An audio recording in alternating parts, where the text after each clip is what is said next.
Hello. Hello, hello. Uh, it's not that I was muted, is that I was not saying anything because I had to go take care of some stuff. Mistimed the countdown timer a little bit. But I'm here now, and that's what matters. We will not have stream. We will likely not have stream at all this weekend. My brother's in town. There's a possibility that he's doing. I think they're going to like some distiller. I think he's going to distilleries with some friends in the afternoon. So if that happens, I would stream. I don't know when it would be or which day it would be. I'll have to ask when he gets here. I'll post once I know the rough schedule. I'll be able to. I'll post it in my stream Discord. But I mean, right now probably no stream this weekend. But there is a chance I'll be free like one entire afternoon, which I would probably stream. But I'll have to double check that tonight. I'm not entirely sure on a schedule. But yeah, the plan is to do this run next weekend because we had to miss it last week due to not feeling good. I think I'm fairly happy with the base. Let's see, we have a kilo deliveries, a kilo construction, science return, a kilo round trip. So this is the ammo that we need. Which we're not request. Actually, are rockets efficient to ship up? No, they are not. They have a rocket capacity of 25. Is that the same for ammo? No, ammo? Oh. Ammo has a rocket capacity of 100. Huh. Yo, 20 stream streak. Nice. Hello, random parabola. Welcome, welcome. I'm currently trying to remember what we were working on. Like, we got most of it. I just kind of need to go through my base and make sure we have everything roughly designed. It obviously doesn't need to be perfect, and we don't have to memorize anything. We won't play with blueprints. I'll just play with the screen open, the game open on a second monitor, so that way I can double check what builds are supposed to look like. Because I'm not gonna try to memorize this space. Like there's no point to memorize this iteration of it. That would take multiple weeks. Well, I mean it depends how. It would take multiple streams, which would probably be done over the course of a few weeks. Yo, 40 stream streak, also nice. I wasn't expecting to be like a perfect multiple of 2 though. That's dope. I feel like I'm missing something, right? Like ammo stacks to 1,000 in a rocket, or iron stacks to 1,000 in a rocket. That's 250 ammo. So it does reduce the rocket count, not by like almost 3. It's not quite 3. What would that be? Well, by 2.5, I guess.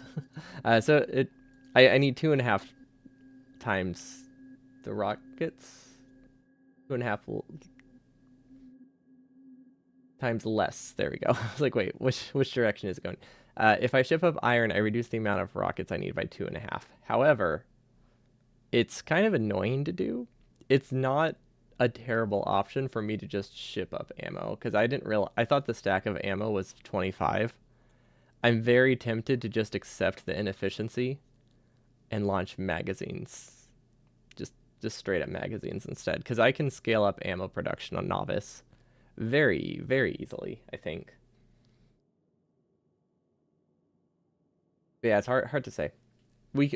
Okay, so maybe I think what we do is we plan to not do it, but it's something I can do on the fly in the run itself very easily. Because basically we have a lot of iron belts, right? So we can just add splitters and random points and make a ton of ammo production just using the surplus from here or from here or even from the main base. Although this one's a lot less likely because this one is kind of hard to get out of there. Now this one's a possibility. What is this? Yeah, that seems like something I'd make. Yeah, that tracks.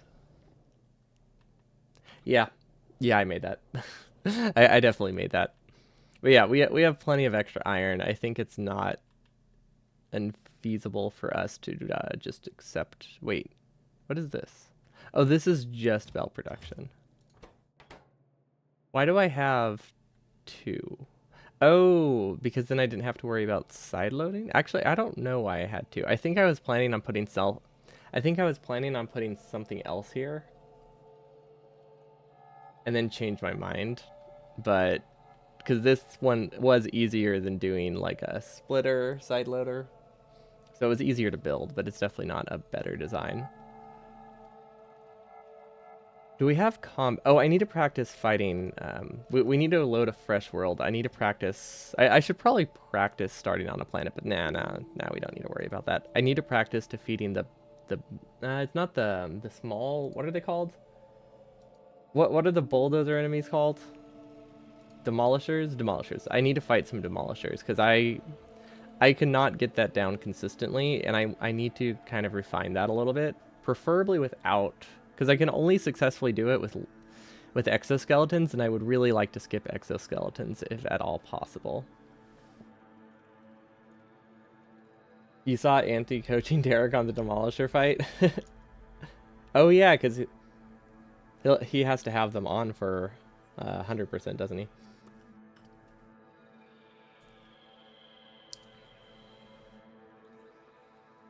They are great. The issue is that when I go to Volcanus, I probably don't. Well, I guess I would have exoskeletons by then, because by the time I get to Volcanus, it is my third planet. I could just have them producing, and then it would probably be okay. So I don't think it's if I can't get it to work without exoskeletons, it's not the end of the world. But I would like to at least understand it well enough to be able to do it if I have to. You have to get the Demolisher to like double back in on itself. Yeah, I know how, like conceptually what you have to do. Tice's tried to tell me that too. I cannot figure out what to do to get that though. Like it makes a lot of sense. I just physically cannot figure out where I have to go to make that happen. But yeah, that seems to be an effective strategy from what I've heard. This is our starter ship, right? Okay, it looks like we got building on Volcanus, Gleba, and Fulgora. That's pretty big. I am. I don't play with fighters mon much. The only thing I can do is dance. I feel like I'm pretty decent at dancing around like spitters, but that is the extent of my Factorio combat skills, is dancing and throwing grenades, because that's all you really needed in fighter battles, so that's all I really learned.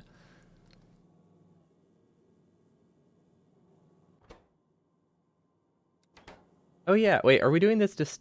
I don't know if we're doing this to store steel or to actually craft silos. I think we're doing that to craft silos. So you actually don't... You need to outshoot its health regen rate? Yeah, you don't... Strictly speaking, you don't have to get it back into the acid. But if you want to fight them without that, it definitely... Getting them to circle back helps a lot, but it's not required. You can manage without it, but it definitely saves grenades to get it to circle back. The thing that always gets me is the AoE. It's easiest when you don't always have room to maneuver. I don't know what that... I don't know how that works. When I don't, or when he doesn't? Are there things that can block his path? Maybe, I guess maybe lava.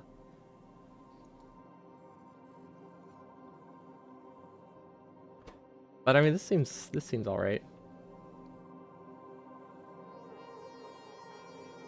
Oh, okay. I get you.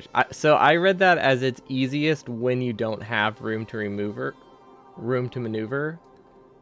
Like having less room to maneuver somehow made it easier, but I definitely misunderstood the sentiment. I get it now. No, I definitely understand now.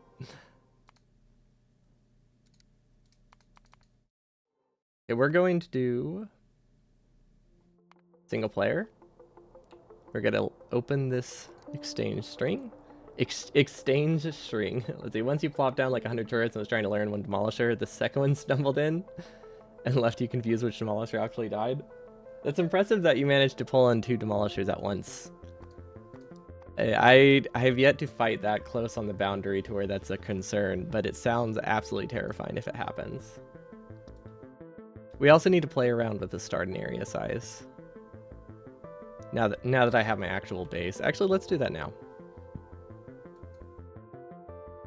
So the only thing that really matters is, can we fit our whole base comfortably within all the biters? So I think what we can do is we can just take a screenshot of the map that we have here. So that way we know how far out everything goes. And I'll just put that on the side. I'm using it as a reference point. Now we exit. Now we reload that. And we try to generate biters until they spawn just outside of my actual base. Ah, darn it, it didn't work.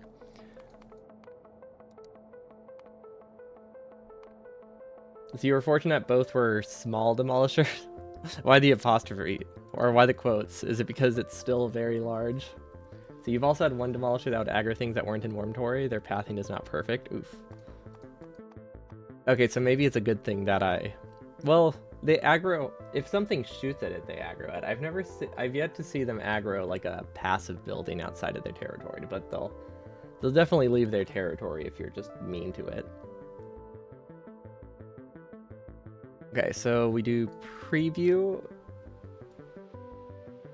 Our base goes about here, is the end on the left side.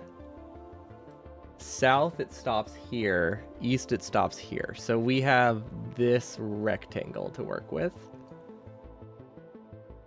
This is... See, this puts them too close already. I could technically destroy some bases, but 150 seems too small. Let's see 200.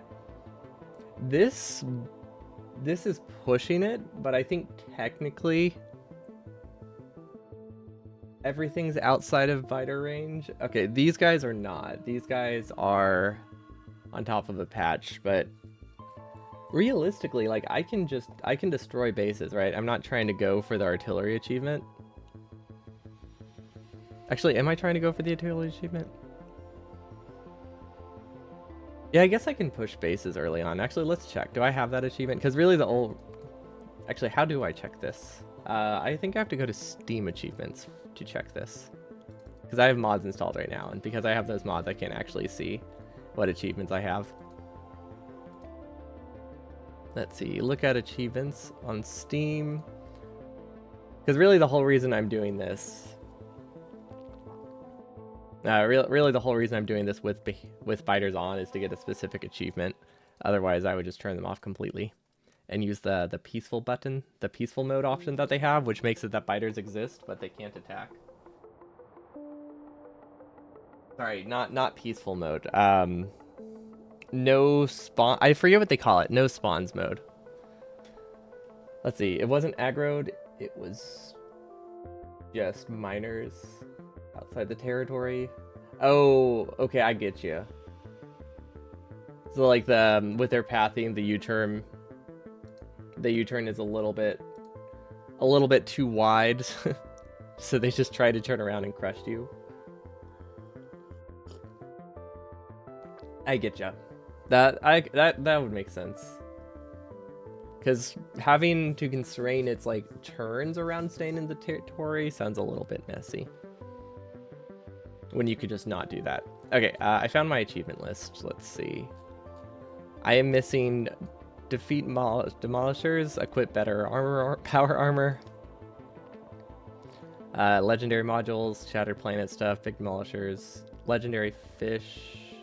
Okay, so we don't need to do the first biter. Well, actually, wait, no, I haven't got that one before, have I? Oh, I got it. I didn't get it in Space Age. That's what it is. I didn't get the achievement in Space Age. So it was during our burner hundo run is when I got it. So like I didn't remember leaving another planet. It's because I got the achievement when it was easier without having to leave another planet, and then it just saves. Is my voice quiet? It looks... I don't know. Am I just talking quieter? Maybe my mic's positioned weird. The bar isn't going up. Okay, there we go. That looks better. The bar wasn't going up as much as I wanted. Like I try to keep it above in like the low red or upper yellow.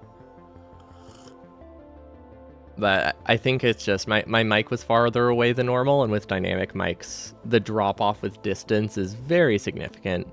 I mean, any mic, the drop off with distance is pretty significant, but dynamics, it's like rough.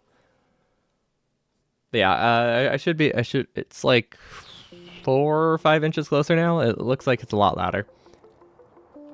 But yeah, where were we? Right, we were trying to figure out the settings. Okay, so since I can technically defeat biters, it's not a problem. I would want to go with the smallest base I can reasonably get. Or, sorry, the smallest starting area I can reasonably get, because I want to not have to walk that far for the biter eggs.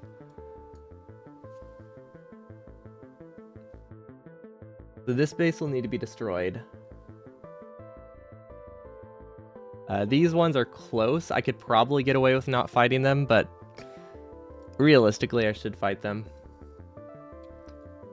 The difference, unfortunately, now is... Well, actually, 200 versus 300 isn't as significant as I thought. So 300 makes it that there's a couple less that I have to attack. Still might have to take care of this one, but I don't have any around here anymore. Okay, so I think 300 is the sweet spot, because if I have to have my base up here anyway, I'm not that far away from these biter spawns. So that should be pretty manageable. The nice thing about the biters, the biter bases for the eggs, is that we only really need to gather... I think we need a total of 5 to 10 bioflux to feed the biter eggs. Because it's not like we're using them continuously, right? We're using them for a few prod modules. Actually, okay, like 40 prod modules and then 16 biolabs, I think. Sorry, wait, what's the inventory capacity? No, it would be 64 prod modules because there's 4 per biolab. So about 64 prod modules, maybe 80. It could potentially go to 80 if I wanted to put them in the silos, but I don't think I need to worry about putting prod 3s in the silos when the silos are this cheap. On the other hand, I will be launching a lot of rockets, so prod modules would have enough time to pay for themselves. So I don't know. We'll see. I'll at least do prod 1s, maybe prod 2s in the silo, but I don't know if prod 3s would be worth it, but they're definitely worth it in the biolabs, which just means I think it's like 200 eggs. I need to get that value, actually. But yeah, 300% map settings seems good. So I'm going to write a note somewhere. I don't know where. Where should I write this note? On a random piece of paper next to me. 300% starting area. Or I could save the string. I could also just save the string. And then bring all the bases over to it. Yeah, we have a lot of options. And writing 300% on a random sheet of paper next to me, that's going to be completely meaningless soon. Forgot we did that. Yeah. So we were testing something, and we just had these launched down completely unlimited for a long time because I was stress testing our starter platforms. Oh, that's amazing. Okay, yeah, that's definitely not how it's supposed to look. Okay, but yeah, there's a biter base that will spawn around here on 300% settings, or could spawn around here on 300% settings. I don't know if it's guaranteed. But as long as we move this like as close as we can to the lake, or even cover the lake a little bit, we should be fine, because we can definitely afford to cover the lake a bit. Because the main thing is this expands this direction if I need more power. It doesn't need to expand upwards. We could also just flip it and go that way. Although the more I look at it, I think this was probably the worst uranium patch to get, but not by much. But this uranium has to go all the way over here. This uranium doesn't have to go quite as far. But up there, I use a lot more pipes for sulfuric acid. This one was much closer to where sulfuric was being produced. Like much closer. Because we have sulfur like right here. So yeah, this didn't have to travel far at all. Okay, so yeah, that's a good map. That's good map setting amounts. Is there any productivity bonus we can get while producing prod 3s? I'm gonna say no. I'm gonna say most likely no. It's possible, but I don't think it's worth it. I don't know, prod 3s are pretty expensive. That might be worth it. Trying to think, we're going to Fulgora first. I could very easily bring back a single electromagnetic plant from Fulgora. I don't think that will be tricky. Trying to think if it adds any launches. I guess It would make it that I have to wait for 2 launches from Fulgora, but I don't think launch speed is actually going to be our problem with Fulgora, because while one of the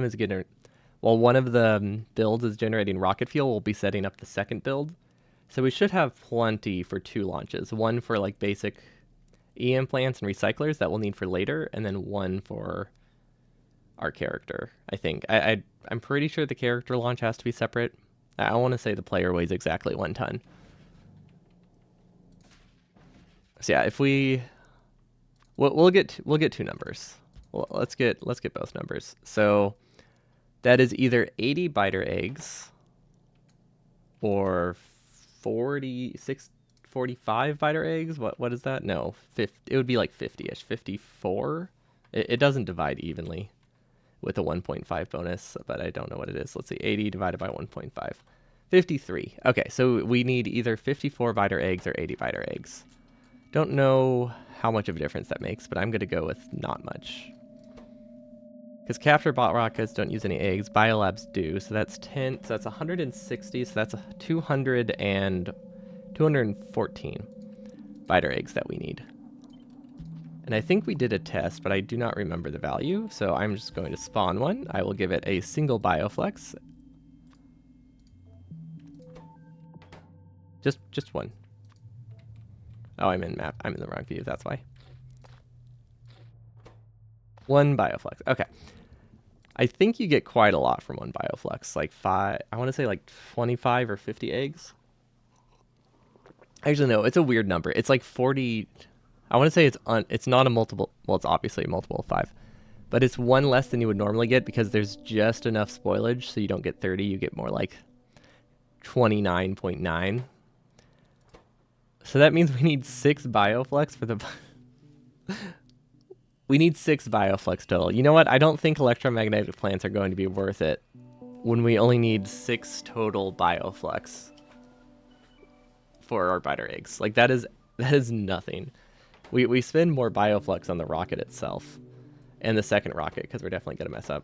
Also, how do I delete this? How do you delete a captive spawner? Entity delete? There we go. Because it's not technically considered your building. Where do I make exoskeletons? No, okay, so I think my plan was to just handcraft the exoskeletons and then handcraft the solar panels if I decide to go that route. But yeah, let's get those numbers. So that is 214. Oh, sorry, no, that's 214, not 160. So that's 7. That's 8 bioflex. Oh no, where am I ever going to get 8 bioflex? How should I write this? I guess it could go on starter 1. I'm just trying to think of a good spot to keep my notes. Maybe one-time deliveries from Glebo would be good. So that would be bioflex 1000. I believe is the rocket capacity. And then biter eggs. So this is just keeping track. This is just keeping track of how many we need. So we won't be shipping biter eggs, but we need 214. 214. Such a weird number. Or such a specific number. Hello, Rubashko. Welcome, welcome. I'm currently getting... Wait, is February 2nd right? Is that a Sunday? Hold on, I need to double check that. February 2nd, 2025. Sunday. Okay, yeah. It'll be not this Sunday, but the following Sunday. Because I am pretty much... I guess I could say I'm taking a vacation this week. Really, family's in town, so I have to, entertain them and cook more and stuff, so I won't be able to stream. Yeah, we could say sure. That's realistic. Considering I've already postponed it twice.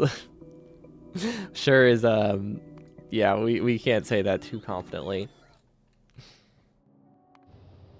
This is such a stupid meta that I have, or I guess meta is not the right word, but my solution, no, not this one,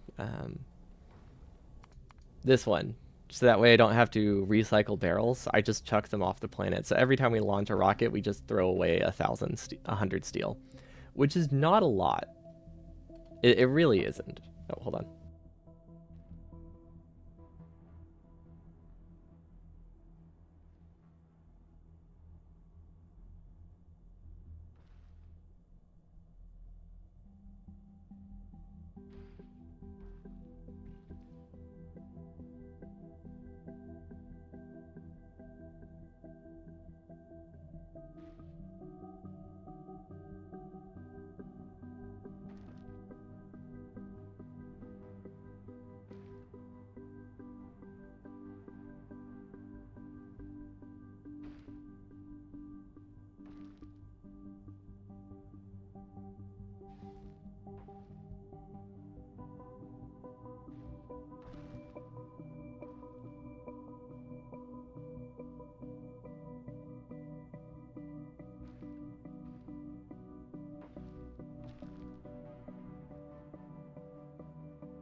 Okay, back. Let's see. Weekend might be more accurate. Wait, more accurate than what?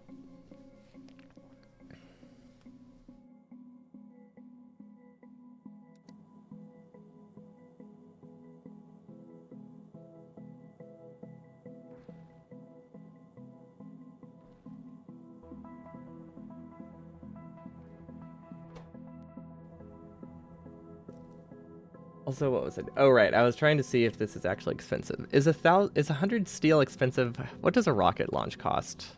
Definitely less than 100 steel, but I don't know how much less. Or sorry, definitely more than 100 steel. So I don't think this waste is really increasing the cost of launches significantly. Let's see. Low density structure needs 2 steel plates. Okay, so it's actually we are basically doubling the amount of steel that directly goes into a rocket. It's just, I don't think it's a huge issue because most of the resources for steel or rockets are not the steel. It's the copper and the iron and the plastic. Yeah, the steel is the least important part. That we should be okay. Okay, so this is where the labs will be going. We have small buffers here so that way we can do... I guess these aren't really a small buffer, but they're fine. What is the... Oh, right, the plan is to request carbon down here and then we'll send it back. I remember now. Yeah, that should be okay. These are hand-delivered. All of this stuff is hand-delivered, which is a little bit annoying, but I didn't really want to have to worry too much about it. Obviously, Logibots would help a lot, but I think we'll be okay to not use them. When do I need to get uranium up and running? I think I need to get uranium. I need to get uranium running before Volcan. Oh, actually, I don't need uranium until a kilo, because we decided we are not going to use steam turbines. Actually, wait, are we? Okay, all of them need steam turbines, but they don't actually need uranium. I couldn't remember. We were toying around with the idea of priming Fulgora with nuclear fuel. The issue of doing it that way is it won't run for that long, and it makes it really expensive, especially if I want it to be my first planet. This backed up, I'm assuming it's just because science is full. So if we just delete this and undo it, it should start running again. Okay, yeah. So if we're not producing science at all, this backs up, but otherwise, this is fairly consistent. I really hope we have enough ore. I mean, we'll definitely have enough ore, but we might lose speed towards the end of the run, but I think that won't matter because we'll lose, we'll physically be losing speed as well. Okay, yeah, no, we'll be totally fine. This one was unaltered. It ran out of ore after producing 6,000 of this. And I think we only need a total of 4,000. I want to say we have a total of 4 to 5,000. Because with the prod bonuses and with the research bonuses, it's the biolab bonuses, it lasts a really long time. Okay, so let's save this. We didn't really make that many changes. And then we're going to back out and we're going to make a new save that is the any percent seed with the 300% starting area. And maybe we can play around with some other stuff as well. Like, I don't really know if, well, the numbers that I have are built around 50% spawning rate for asteroids. I really don't think I benefit enough from 50% asteroid rate. I think the downsides are too significant, but it's hard to say. We're not going to fix it this time because we're kind of... Our ship numbers are all based around 50% spawning asteroid rate, but I really do not think it's helpful. I think it makes so many things start a lot slower, especially since you could compensate for dense asteroids by just shipping up iron, which we have to do anyway. So I really don't think the difference is that much. But we'll see. We'll see if I like it. It really just depends. As long as it can start, science can start before I really need it, everything's okay. But I don't know.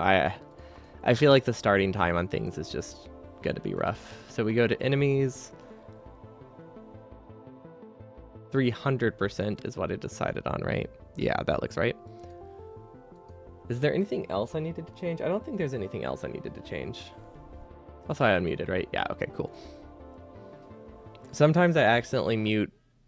Well, I guess not accidentally. Sometimes I double mute my mic by muting on the mic itself and through OBS, but I can't see the mute button on my microphone. It's really annoying. It's on the bottom side of my microphone, not the top. Well, I guess it's like one of those things where, like, you're not going to mount this type of microphone facing up generally. So it's really weird that they put the control panel on this, the other side. Because I feel like you're not normally going to be above it in that one. Yeah. Yeah, I have a Shure mic. Not the like big one, but I do have some kind of Shure mic. And just like the way, like there are times where you'll mount it facing up, like if you had it on your desk or something, but I don't really see mics mounted like that very often. So it's just weird to me that it decided to put the controls on that side. I guess there isn't really a great way to put it on the other side. Like, I don't really mind the controls being there. I just wish there was a visual indicator on both sides, like having a red light in 2 spots to show that it's muted, because that's a very important key to have, a very important light to have always visible. Space age any seed. But yeah, I really just wish it had a light on both sides. It doesn't necessarily need the buttons.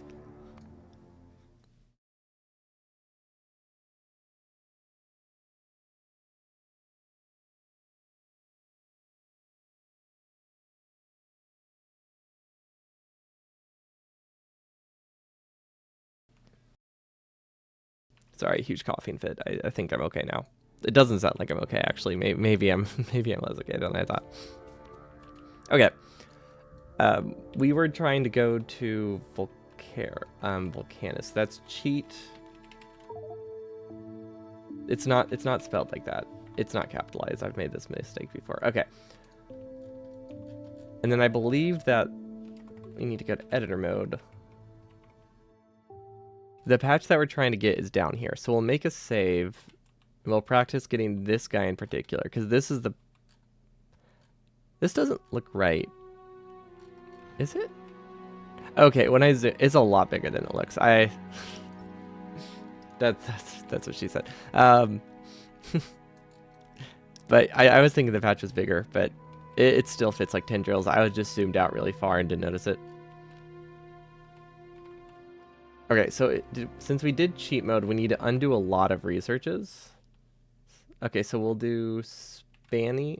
I kind of want to start calling it Spenny%. That's a fun name. I'm gonna update the command. I don't like SANE. So we go to Nightbot. Let's edit this. I don't have a great way to edit a command like that in chat, so I'm just gonna I mean, I can, but it's more work than to edit that because I have to spawn the command. Okay, spinny %, and we'll update this title. There we go, because then we can say spinny, and I think that's really fun.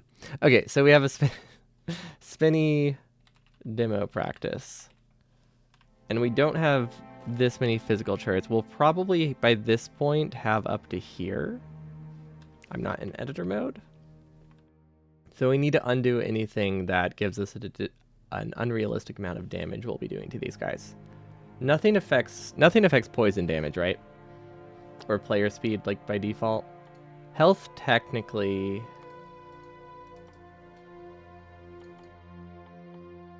Yeah, health technically has a boost. I might actually... Researching health bonuses might be a good idea. Because they're really cheap.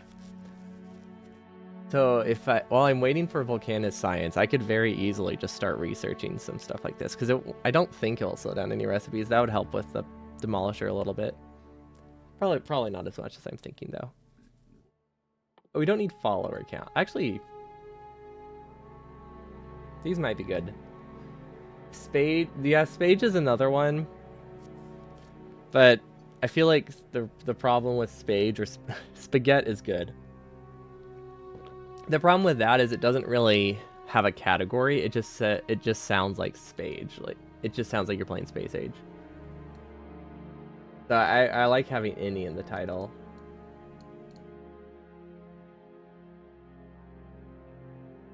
Yeah, although Spaghetti %, I do like that. That is fun. I would be very confused when I'm running, but it is fun. Okay, weapon. Nope. Weapon shooting speed is not going to be that significant. We'll go to this one. I think this is the most we would have. Don't think it matters a ton, though.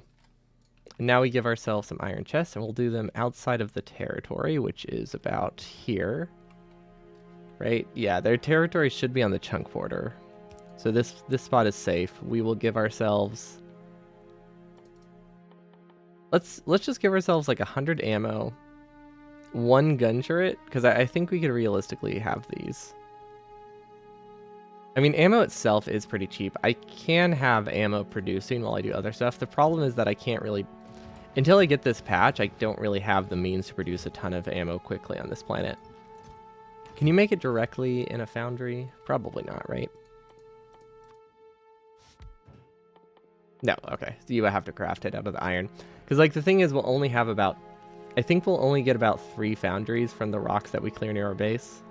I don't know what they actually cost. That's not a foundry. That's still not a foundry. Despite how many times I click the button, it is still not a foundry.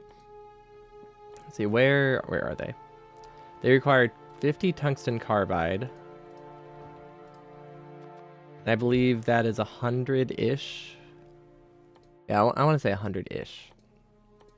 But that's just a guess. Okay, yeah, it is 100 minus the productivity. So that's about 90. Ooh, yeah. So it takes this many rocks to get a single foundry. Now, once I have the first foundry, it takes only about 70, 60, maybe like 60, 65 tungsten. Because once it has the prod bonuses to make other stuff, it gets cheaper. But the first one looks like a couple dozen rocks.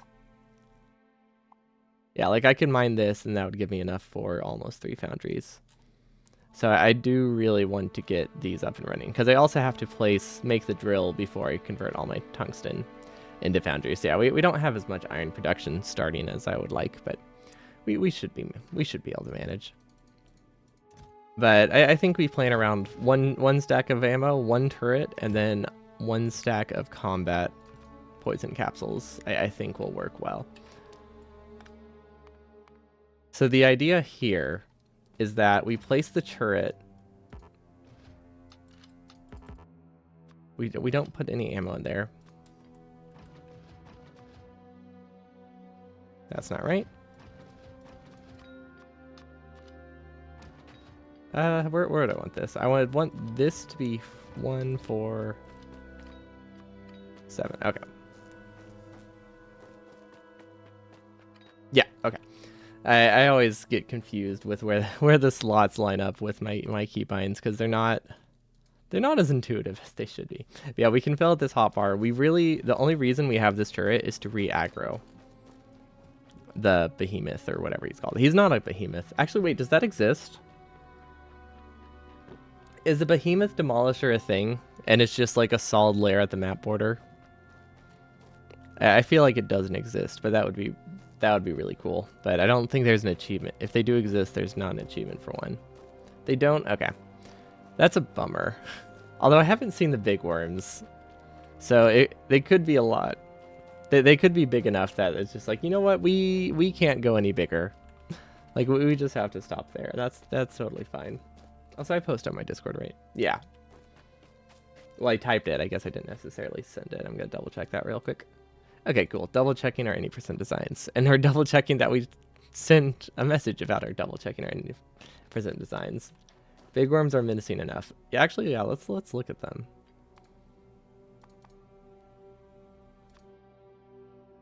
Or demolish. Yeah, that. I mean, it's just the head, but it definitely, you know what?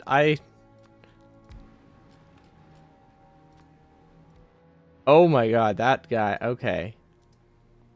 Yeah, you know what? Yeah, let's not get behemoths. I think I'm content with this. Also, what is this? What is this territory? What the heck? Why does it go so far? How much time are we going to waste just killing the demolisher? I think this might be like a 5-minute adventure. But yeah, seriously, this like wraps around. Is there a good way to find them, or is this just how you do it? I feel like this must be how you search for them, because it's not like there's enough. I won't be here long enough for radars to do anything meaningful, so I really just have to look for it. Oh, there he is. I think on the far left. Pretty sure.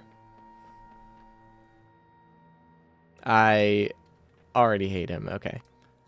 We found him. We'll do practice 1.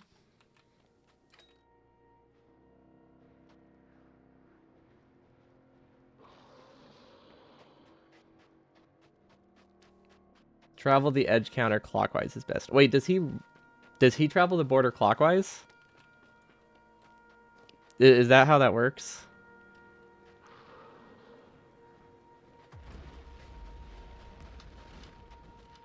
Well, that didn't work. Maybe it did. That didn't work. That did not work at all. Okay, and that's why we practice. I think I probably don't want to place the turret until it's within range, right? Because the whole point of the turret is just to de-aggro it so I can go throw some more for a little bit. Or maybe I place the turret earlier? I don't know. Like, I know I've heard the turret helps, but I don't fully understand how.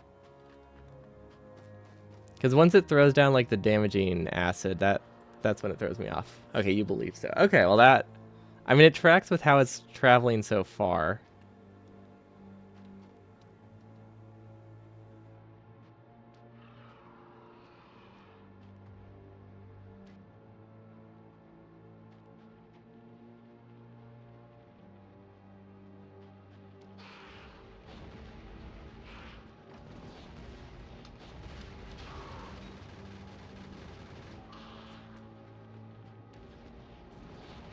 He didn't turn around from that. That didn't work.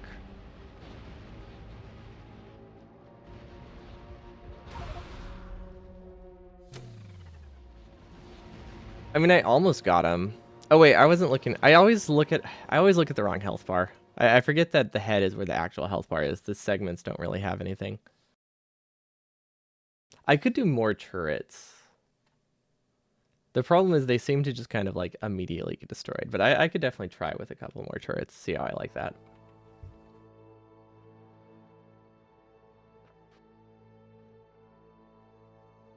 Let's do... I don't know. I mean, they don't really get much ammo off, so if I just do like 5 turrets or something, maybe it'll be okay. I need to be in the correct menu, though. There we go. Okay, this might work a little bit better. Where is he? Okay, he's much farther down. Oops, I do not want to stand there.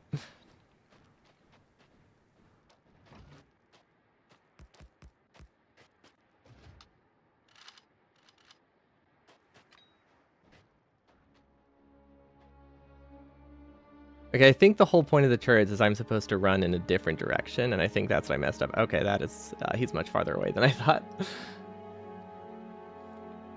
I mean, I could just get exoskeletons. I feel like I should be able to do this without exoskeletons. And I just haven't yet. Okay, I think we're good.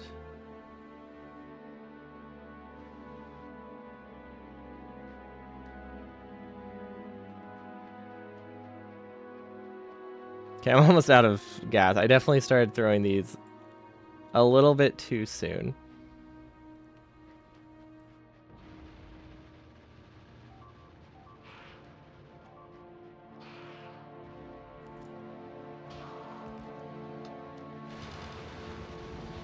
Did that work? I think that worked. Okay, that was decent. So what I've been doing wrong is not like the whole point of the turrets is to get him to change aggro so that way I can get him to turn around. I think that's the idea. That seems doable.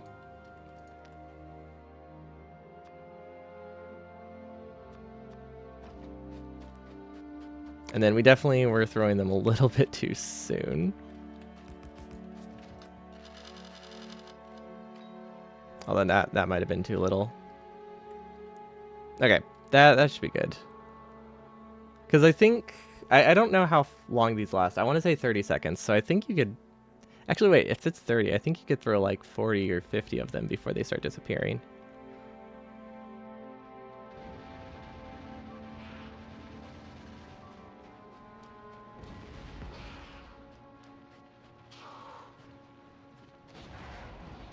Okay, that worked well. Okay, so that's 2 in a row. I feel like we need to test at a different spot. But I don't know. I feel like we can do this pretty easily. It's definitely not as hard as I was thinking. Although I also failed the first time, so we need to we need to get a little bit more consistent. So yeah, we're just gonna kill this guy a few more times, I think. That seems helpful.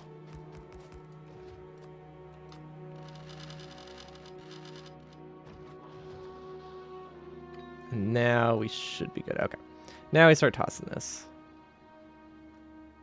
Oh, we tossed that way too late, actually. This is why we're practicing, because this won't work. I don't think. Well, actually, there's a chance. It's not a high chance, but there's a chance. We just kind of have to hope. Okay, so if we bring... Actually, you know what? There's a... Okay, I don't think it's going to happen, but there is a very real possibility. No, it's not happening. Okay, so yeah, we're not as consistent as I would like. So yeah, we definitely... It's better to be... It's better to throw more grenades than it... Like, it's definitely better to waste the grenades than it is to not have enough out, that's for sure. Because you need like 30 or 40 of them just to break past his health regen or something. It's a very high number. What's fun is that, like, if you actually had to run a category like this that was set seed, you would get so good at defeating, like, one specific demolisher on the path that he takes every single time when you get there. I mean, obviously, that there really aren't any categories where you would run into a situation like that, because set seed categories you just wouldn't have biters on. But, you know, conceptually, I like the idea of having, like, really practiced biter attacks on a base that you know is going to be problematic at a specific point. Like, it seems like a fun problem, but it just never seems like it would be relevant.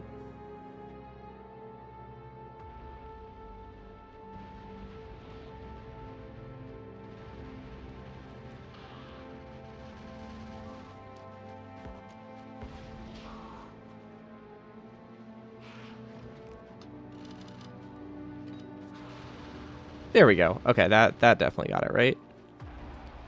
I feel like that was pushing it. The nice thing is, like, we can technically reload during the run, unless they have changed that. I know there was There was some discussion about changing it so you can't reload, but I think at the moment reloads are still allowed because there's not that many places where it would really be helpful outside of 100%, and even then it's probably not that well, I don't know. Like the idea is that if you were doing 100%, and probably even matters less now, you could buffer you can buffer a lot of circuits or a lot of components for circuits very easily, and then just burst out a bunch of circuits without having to worry about the overhead of the miners. Although I don't know how the overhead of the belts and chests would really offset that, but probably could be better, could potentially be better. So if that was like your last achievement, you could just keep reloading those circuits, that circuit buffer repeatedly, and get like a ton of burst reduction. So in 100%, it is disallowed or forbidden to do reloads. You can also abuse a couple of achievements, but realistically, those aren't that significant. But I can't. Which achievements? I guess it's really just one. You can save one launch by launching a fish and then reloading. But honestly, with the amount of resources you produce while reloading, you probably would have offset the cost of the extra rocket. But I guess, technically something that can be done. But it's only 100% where reloads aren't allowed at the moment. Hello, Vega. Good evening. We're trying to make sure I can fight this guy safely enough. So we didn't have the best of luck the first attempts.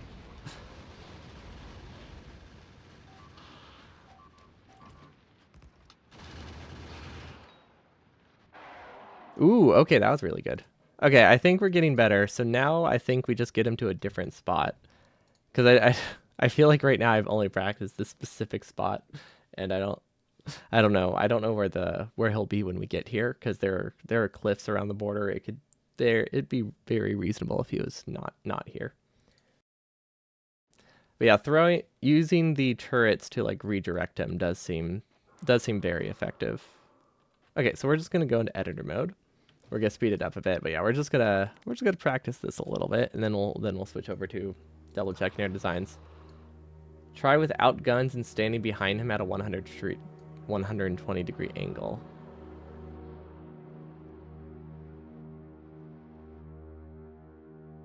Can you do that without exoskeletons though?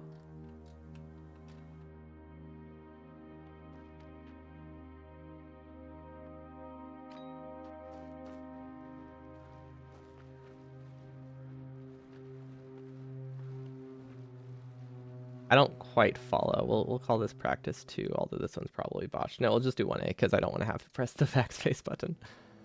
So I would be, once he crosses into this, I would go around here.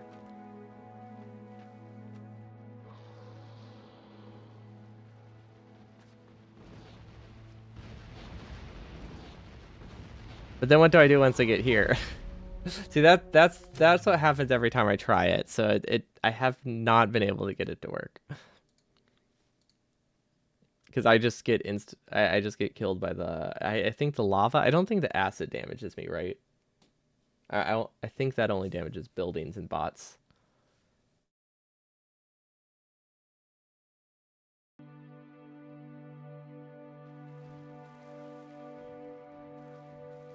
What order am I doing the planets? I'm doing Fulgora, Gleba, then Vulcanus. And that's just relative to how easily I can scale up the science on that planet.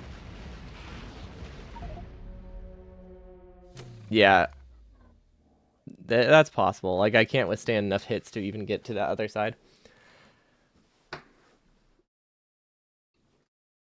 Are Tesla turrets too expensive to bring? They wouldn't be worth setting up, I don't think. Like, at the moment, I'm barely even considering bringing at the moment I'm barely even considering bringing an electromagnetic plant off of Fulgora, let alone setting up Tesla turret production or doing the research. Because the thing is, I don't plan on researching, like, I won't do any research until I'm on my way to Vulcanus. Like, there won't be any bioscience research until then, or sorry, Fulgora research until I'm on the way to Vulcanus, because I have to The plan is to not have to do a very large build, and this makes me this is like an hour of production. If I were to research it before Volcanus, this is about an hour of production. But yeah, for me, it's the fact that I'm only aiming for like half a science. Wait, half a science per minute? That's not right. I'm aiming for about 60 science. 30 to 60 science per minute on Fulgora is the goal, because it doesn't need to produce that much, and it has like 3 hours to do it.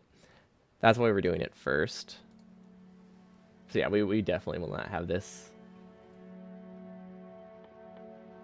Do those work on them though? I mean, I figured they would. Do they work on all of them? Actually, I kind of just want to test it because I haven't seen a Tesla turret in action against a Demolisher. It sounds fantastic. Then electric energy interface, and then we'll just give it a substation. Okay, so it's not as fantastic as I thought it would be. I kind of thought it would insta-stun him, and I would just win. That makes more sense. You had personal bots place a bunch around a substation. Yeah, if I had more of them, it probably would have worked. They just were destroyed by the first batch of what is that, sulfuric acid gas? And if they get the first hit, that's, you know, better. Good point. We did kind of load a world where he was already in combat.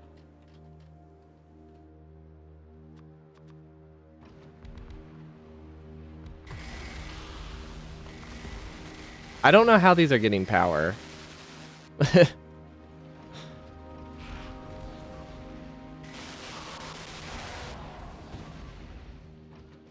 Do they start with power?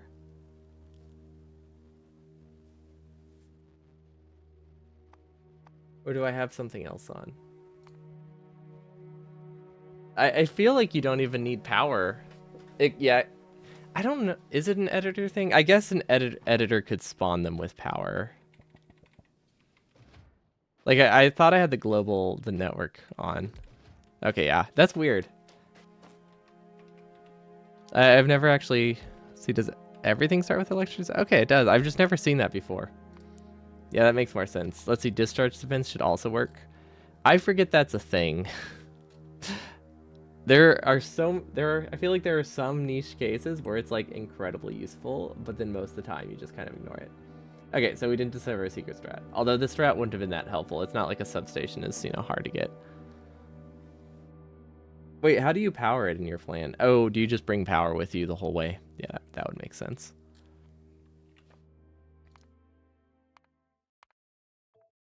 I feel like I should be putting my turrets farther to the side.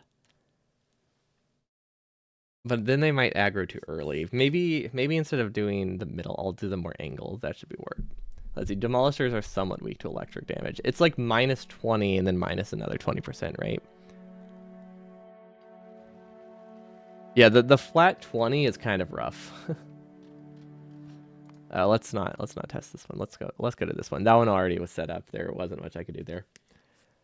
Bots, legs, casual playthrough, and damage upgrades. Oh yeah, damage upgrades definitely help, especially when you getting past that flat 20 reduction is probably pretty huge, because I don't know what the base damage of Tesla turrets is, but I can't imagine it's that high, considering it forks. 120, that's actually a lot more than I thought it was. I guess they are incredibly slow, whereas lasers are 90 per second. Oh, that's flamethrowers.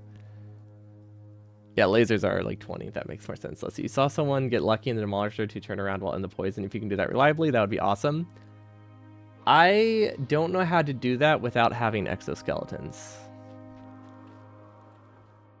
Or shields. Because, like, the whole idea is I don't want to have to bring exoskeletons.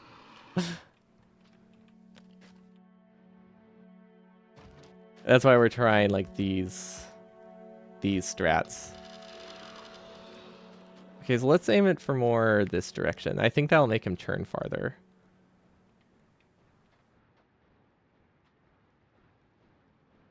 So if you get like a 40, if I get like him split in between them, and then they hop in, and that gives me time to run around here and hopefully get him to turn towards me.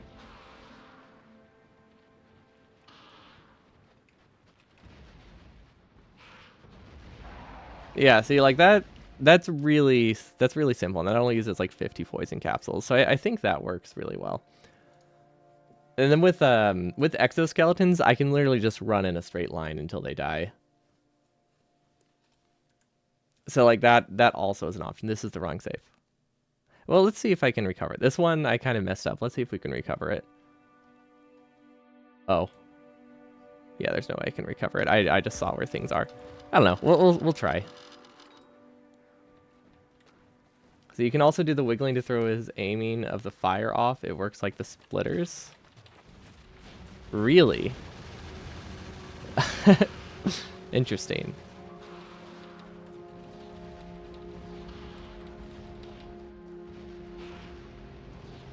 Oh, yeah. No, it seems like that's correct. or just coincidence, but that's weird. See, I didn't realize it was aimed. It always felt kind of, I don't know, random to me. It just kind of felt like they appeared around him. I didn't realize they were actually shooting at something. But yeah, I think we'll be okay. Let's get one more. I'm gonna try to get him in a different spot. So we're just gonna fast travel a little bit, and we should be good. Yeah, the dancing's fun. I'm glad they haven't patched that. I don't know if there really would be a good way.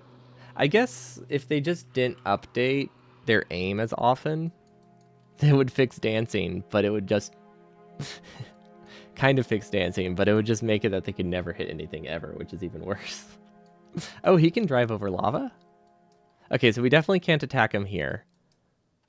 Or pretty much anywhere until he gets to basically the tungsten?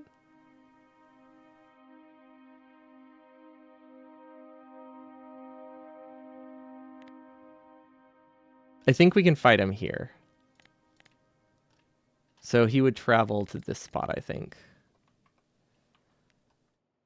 And there is barely enough room to make this work.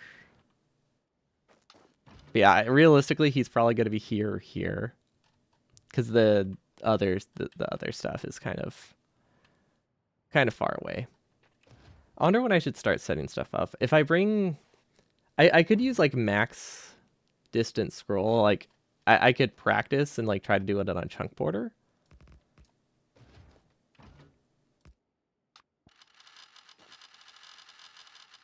There we go. They won't deal a ton of damage, but hey, they're free damage. I think we have all of the turret upgrades. Well, realistically, oh, okay. We have the wrong turret upgrades. They don't do most of the damage, but we should fix it either way.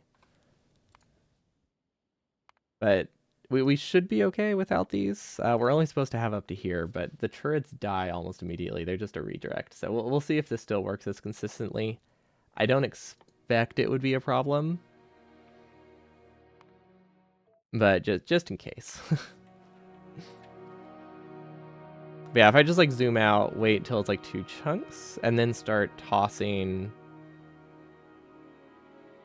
when he's like a chunk away. He's very slow. Okay, this seems reasonable. Because we want to get about... I don't know how... I need to figure out how long these last. I don't actually know, but I want to... I want to say you can stack up like 50 on top of each other. And then if I dance here, it's good. Okay, 20 seconds. And then it feels like the attack speed is about 2 or 3 a second. So we can get about 40 before they start getting wasted. Maybe 60.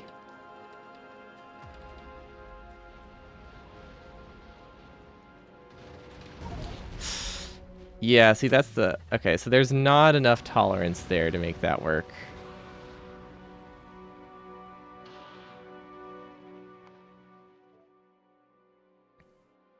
I can't dodge. Let's move them a little then. Okay, so we definitely need more of a gap. I kind of forgot how large the area of the acid was when I started tossing it, and I couldn't slip past the acid or the lava. Does armor help at all? That's I don't know if that protects against this stuff. We'll try because we can at least get heavy armor. We'll probably have power armor. We just might not necessarily have exoskeletons in it.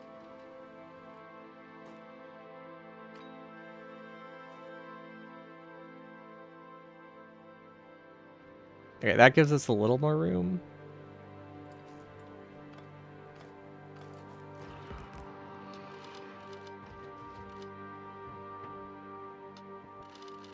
Okay, let's try that.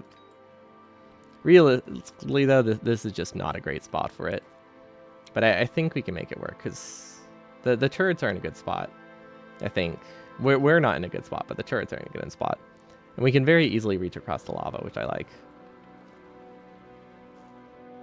I don't like the second row of turrets, though. I think those will be problematic. Never mind.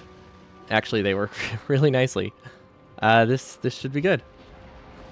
Okay, so we can make this work. We just need to put the turrets on the other side of the lava if we use this spot, which will be easy enough to remember because we have like this whole circle to work with. Okay, one more time, and then I think we can go back to working on the designs. Because I feel like I've died too many times. The nice thing, though, is that I can reload. So if I make a save before I throw the poison down, we can always try again. It will obviously lose like 5 minutes, but it does not violate any rules. And it's an any percent run, so nobody would... doesn't give me reloading, failing a demolisher attack in an any percent run doesn't give me any kind of advantage at all. Like, basically zero. Basically zero.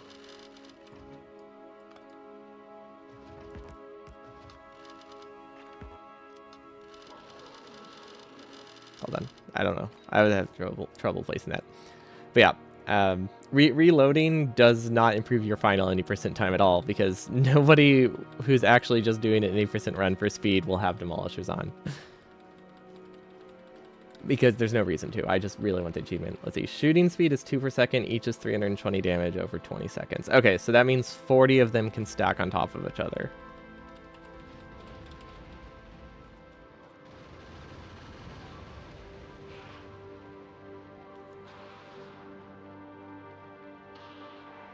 Okay, that seems pretty consistent. It looks like...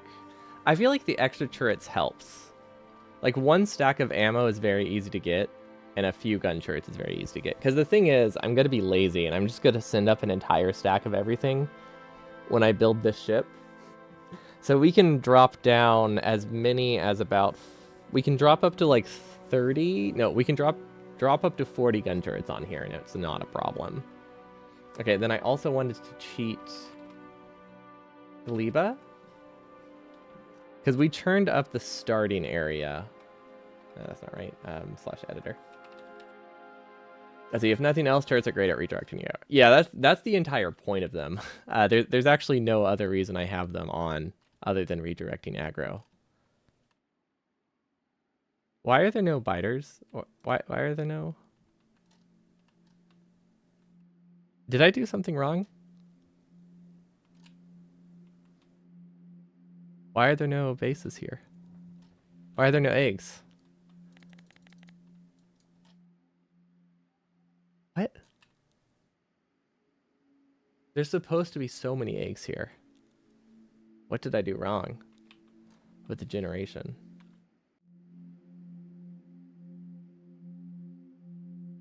Did I accidentally set this wrong? I might have set it wrong.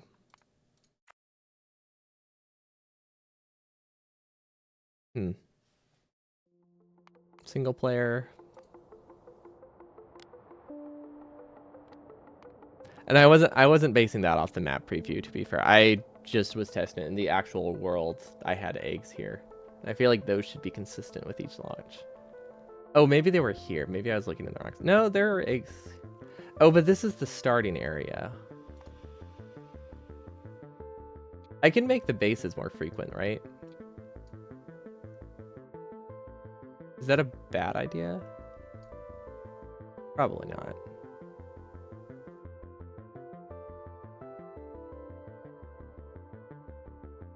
Maybe size size would make it hard to actually attack them, huh?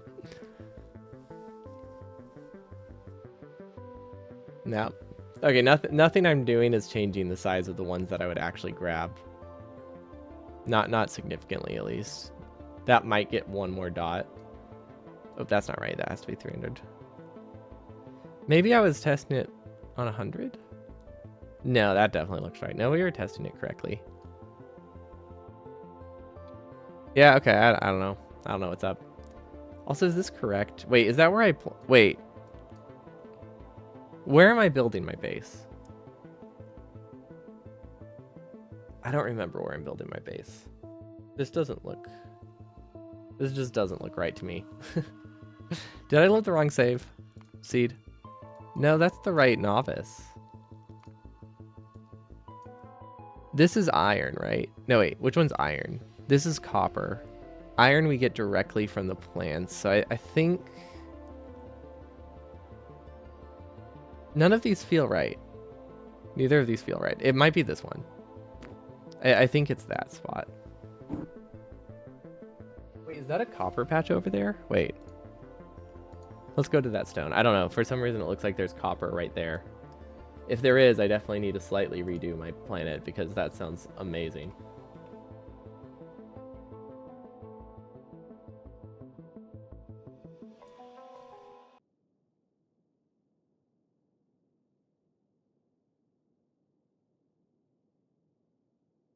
I wonder what this is.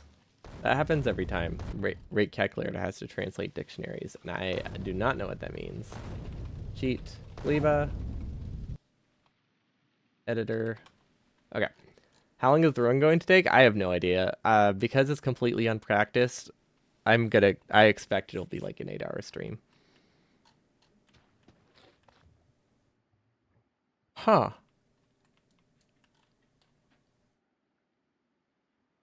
Huh. Ag tower.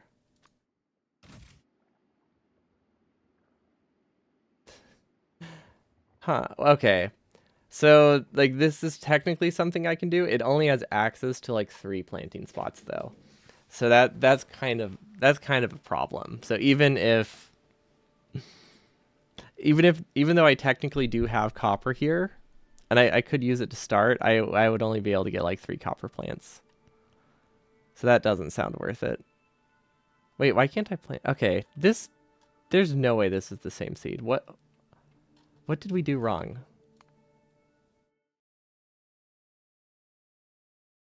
Space Sage, any seed 2. We're just gonna keep saving this until our entire hard drive is full of Factorio saves, because we basically make a new save every time we make a major change. Or just test something. It's not even always a major change. We just want to test like 2 things and we leave the save forever.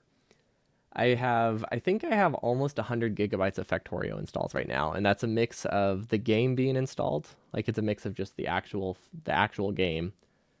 And a lot of times I just copy one instance, one folder to another, which means I'm copying all the saves too. So that means I also have like 10 saves, or like 10 versions of the same runs. It's really not great. Not great for hard drive space. I really need to clear stuff, like, but I don't care. I don't know. I don't know if I care that much. This doesn't look the same at all.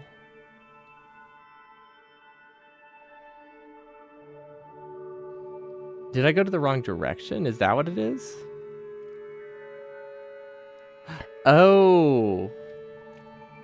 Oh, okay, I get it.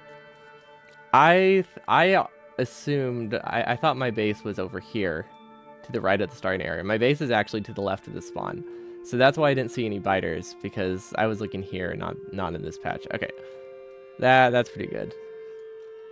Oh, wait, actually. Yeah, these all kind of suck. There's a lot of spots where I can technically make an ag tower right next to copper. Like, this would be a this would be a fantastic spot in the casual playthrough.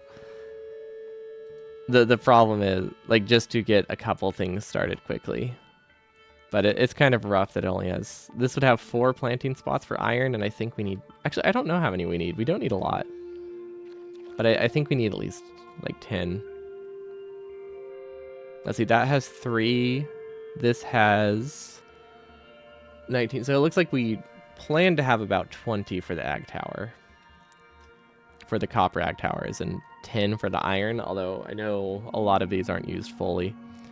Okay, at least now we know why why Glebo was not working. We are going in the wrong direction, so that makes it a lot easier to find bases.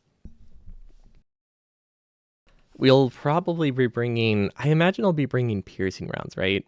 I don't know. Actually, I might be able to do Glebo with just like a handful of grenades. Or, personal lasers could be good, except I won't actually have power. The thing is I won't have portable fission reactor for a really long time. I don't plan on researching that. It's a bit later than I want to have things ready. Okay, so where were we? This is spawn, right? No. This is spawn. So we go left and up. There we go. Okay, this looks much more like I remember. Okay, well now that I'm looking at the right spot, something tells me I do not want biter bases to be on that high. I don't know, just something about that seems like a bad idea. Cause that's a bit rough.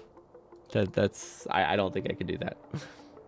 Yeah, okay, that's set to 600%. That explains it. Okay, so this is what we're looking at.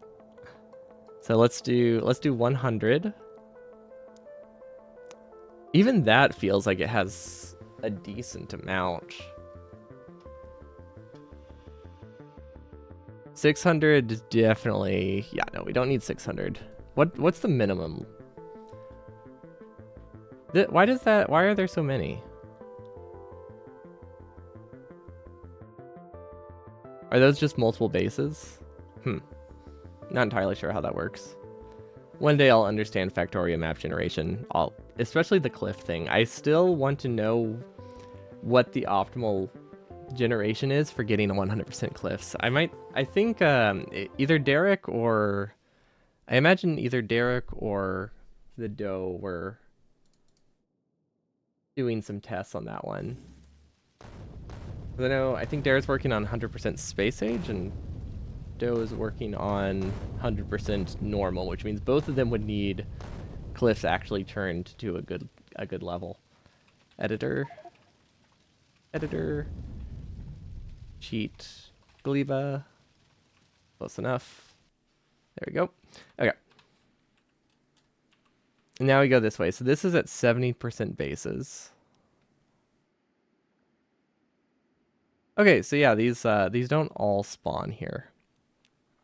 Also a stomper pod. Do I have a good way to fight stompers? I don't know what the small stomper stats are. Let's see. Factoriopedia. Enemies, stomper. They have 80% resistance to impact and laser and 50% resistance to physical. Okay, so probably yellow ammo would be more than sufficient for fighting a stomper at this point in time. I guess we can test that. And again, we wouldn't have exoskeletons, which is something we need to be aware of. Let's see, how do I spawn him? I go to entities, small stomper, and then I grab myself a chest so we can double check it. I need to stop exiting map view though. Let's just bring 100 ammo and see how that works. I feel like it's not going to work, but there's a possibility. Although we have to go back into editor mode and undo the researches we don't have. So this one's a little bit early. So I think I'm going to say this one probably has just up to there. It's kind of an arbitrary guess. I think our military science production will probably outpace our actual mechanics for a while. Yeah, let's test with that. We have 100 ammo. We'll save this as Stomper test. Because I don't think Stompers are going to be a problem, but I need to know if I can actually destroy any of them. Just with my own light gun. I don't I don't know what my attack button is. Actually, I don't... I'm on the wrong gun. Okay, there we go. Okay, I forgot to give myself armor. Let's give myself armor and see if it works a little bit better. Also, I'm in cheat mode. Doesn't that mean I just have an infinite inventory? I think cheat mode just means I have an infinite crafting inventory. I don't have to go to editor to give it to me.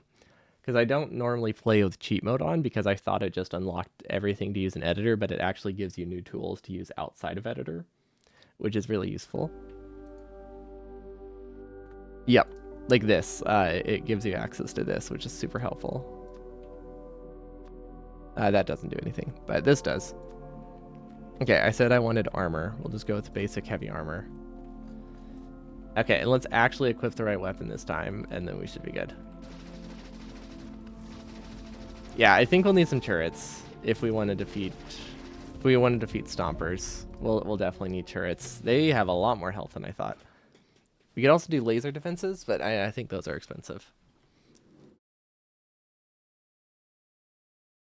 Maybe the large starting area. Well, I can't adjust the starting areas separately, can I? I don't think I can. But this is the smallest base settings we can get. So there's not really much I can do to make it cleaner.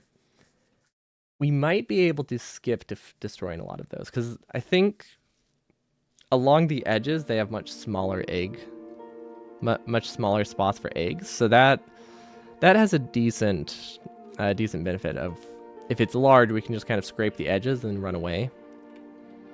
Because this is the base we would be spawning. Oh, this is the wrong one. But even with this, we could just run through and get just this. Let's see. Let's give ourselves actually good weapons just for testing this real quick. Submachine gun with uranium ammo. So yeah, that gives us like 3 eggs right there, and all we have to do is destroy one. This is not the right save. This one definitely has large bases on though. But yeah, if we get 3 eggs from one of those, I think we're good because we only need the 1 egg to prime it, right? And then we need the 2 eggs.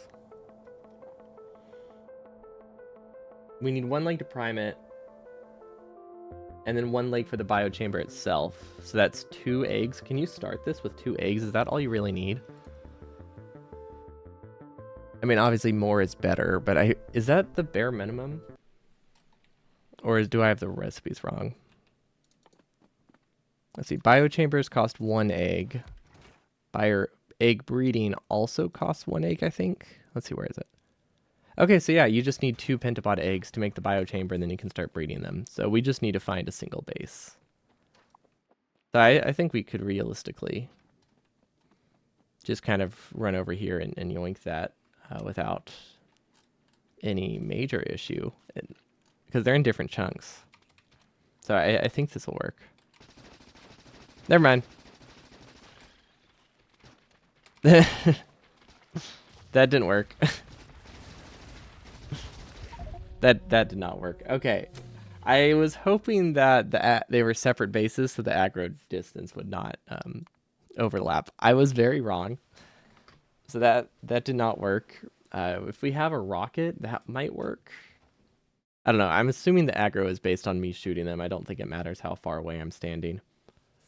So we might just have to plan around bringing like a handful of turrets here too. Which is still, it's not that hard. Like, yeah, we have less damage upgrades than we do on Volcanus, but it's not that much less. Because we need the ammo turrets upgrades, or the ammo damage upgrades, just to make it to these planets safely and reduce the amount of launches we need. Is there a better one? I guess I could just look for a better...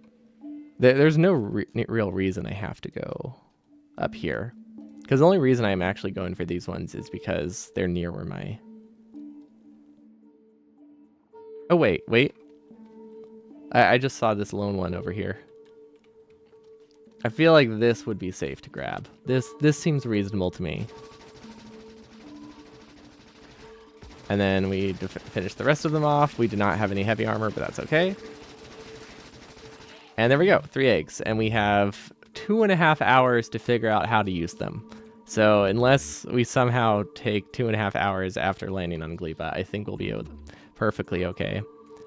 Also, just do like a quick scan, because there might be a better spot. Ooh, oh, that's way better. Never mind. Okay, so never mind. We're good. So let's just drop these. There is just like a guaranteed easy spot right below us where we land at these settings. So yeah, this will be perfect. Doesn't the clock start ticking as soon as you have them? Yes. And I have 2.5 hours to build after I grab them.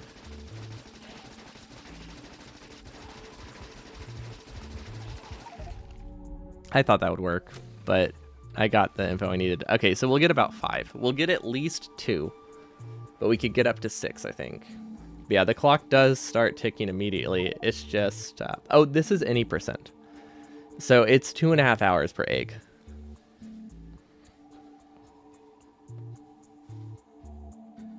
Because you don't need spoilage for anything. Like, there's nothing you really need to use spoilage for. The only benefit of having spoilage is for carbon, but carbon is really cheap to get from space. So if you're willing to ship in 200 carbon for the rocket turrets that you need, so 200 carbon for rocket turrets and the railgun turrets, you can produce all you need, no problem. I think that's 4 stacks of carbon will give you enough. So at that point, you don't even need to produce spoilage. So you can just set the spoilage timer to 10%. So yeah, it spoils 10 times slower. So science lasts 10 hours. So like we don't even have to, in our math for like how much science per second we're producing, we really don't even have to account for spoiling science. Like, there's no real reason for us to not assume it's going to be at, like, 95% by the time it makes it back to our planet. Even on, like, a 30-minute round trip, it would be fine. Yeah, it's in map settings. It's very nice. You can also make it a lot faster if you wanted to, for some reason. Okay, you know what? I'm gonna pull up a list. Any percent, build, and any percent pathing. I'm going to make a little file for myself. Biter eggs, or sorry, not biter eggs, pentapod eggs to the south of spawn times 2, 2 small nests, and then there's something else. Walk, and then for Volcanus, walk counterclockwise around his patrol to find him. There we go. I need some notes that aren't in the game. I will make a crafting queue which will have these notes probably. I don't know. I might not. Any pathing.txt. Perfect. Very, very simple. But yeah, we need to copy this one because we did not save it. So we import, preview just to make sure it's right. Let's see, we are at 70% Cleva base frequency. Wait, should I do... Can I reduce the size on Novice? I can reduce the size. Never mind. If you reduce the size too much, it basically makes them 0. Let's keep it at 100, because they're not that large. They're not that large of bases. Let's not completely remove them. But yeah, if you go to Advanced, you can change asteroid spawning rate, anywhere from 10 to 400. 10% to...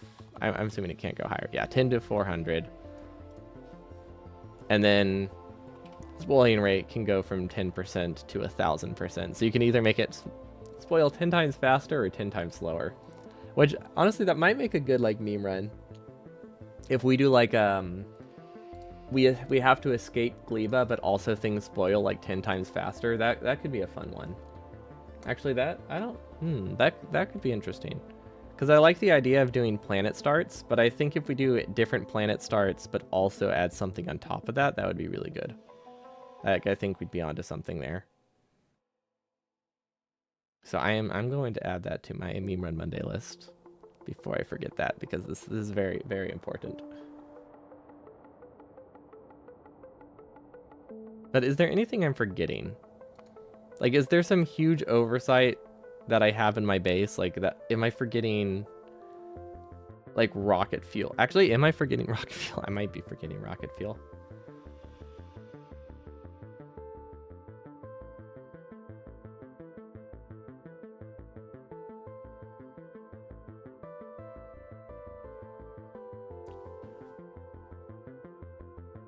No, there's no way. There's no way I'm forgetting rocket fuel. Yeah, no, we're totally fine. Wait, which one do I want? Okay, so this one, oh, we didn't load it. New game. The whole point of this is I want to save the any percent settings. I might have messed with these. I don't trust these are default. Yeah, we need to save the seed. We'll probably look over the seed before we actually do the run. It'd be so funny to do the whole run and then realize the seed is set up wrong and we have like 10 times the biters on Gleba and everything spoiled at 10 times the rate. I think if things spoiled at 10 times the rate, we genuinely would not get any science. Because it takes... Yeah, no, we wouldn't. I think it would be impossible for us to get science back in time because it would spoil in like 6 minutes if it's perfectly fresh. So you would need to do quality science to get it back in time, basically.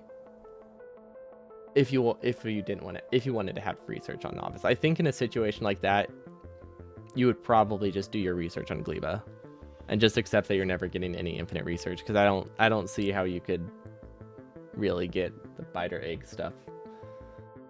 The Promethean science, I don't know, whatever the deep dark deep space science, whatever the last one is called. Really do not know its name. We never actually made any. we didn't make any in our run. We kind of just stopped before going to the outer ring because it didn't seem that interesting, and I wanted to do any percent stuff instead. Okay, so this is correct. So we open this, we'll save it as any percent seed. And then we'll make sure, I think we'll go work on a kilo. I think my kilo is awful. There's probably a way we can redo it to make it better. And I think it might be worth doing a full reset on a kilo because I really do not like how the planet works. I think it has some good things, but I very much underestimated the size of it when I started. Okay, so we'll save this as space NEC2. We'll just overwrite this one because it is mostly the same, but I'm just going to double check. But yeah, basically I started working on a kilo and was like, oh wow, you only need these buildings. And I had like 6 buildings and I was surprised at how little I needed, but I was completely forgetting power and also railguns. So I ended up needing a lot more space than I thought. And we did have enough space for our base, but we were kind of too locked into a very, very messy design at that point. So we just kind of had to deal with it.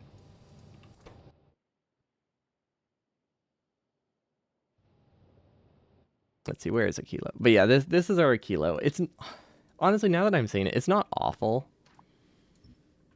It's messier than it should be, but it's very manageable. The main thing is, how easily can I get water processing up?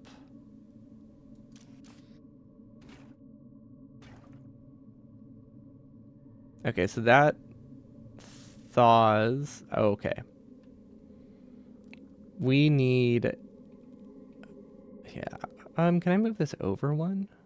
I can, right?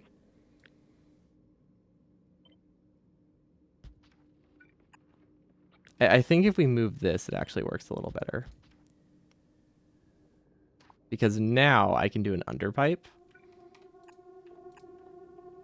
And get heat through here. Yeah, no, that works a lot nicer. Actually, that's quite good. Okay, I like that. And then we'll just place it in the same spot. Okay, so this lets us... Oh my gosh. Well, you know what? That didn't help. That didn't help nearly as much as I thought it would. Or at all. We didn't really gain anything from that. Is there any other spot I can get heat? Because I don't really see great options. This could be an underground.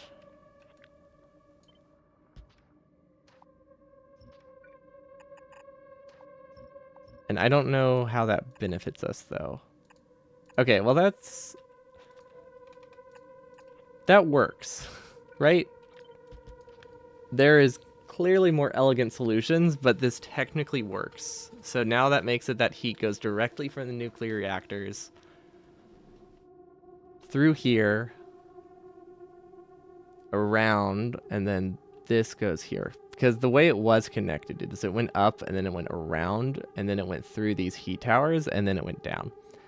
So we want to be able to make it that I can get this part of this part of my base heating up and getting water before it gets too messy. And this should produce entirely. Okay, and then ammonia just buffers. Yeah, okay, this should be good. So is longer spoil time allowed in any percent? Yes, yes it is. Anything that you can change in the map view legitimately is allowed. Or in the map settings menu. So like any map generation stuff is fair game. If it's something you can't change within the game, like you can't set like research cost to be like under one or over, I think 100. I want to say 100 is the limit within the map settings. Not sure. It might be 1,000. No, I think you have to use a mod to go over 100. Or maybe it's over. I don't know. One of those two numbers. But you can't go like past that. But if you really wanted to, you can technically run an any percent run at double science or 10 times science, and it's still technically a legitimate run. Like nobody would, but it's something it's something you can do, and I think that's neat. I'm glad people have that option, even if it's not, a good call, because it's just going to be like 10 times lower. Okay, this is a commentator that has a list of everything I need on this planet. Okay, I remember. I did this weirdly, but we'll leave that. It doesn't cause any problems. But this connection gets us water, and then the next thing we would work on would be fuel. I think we need a tank up here. We were planning to have a tank. 2 pipes now not heated next to the boiler, left one above chemical plant.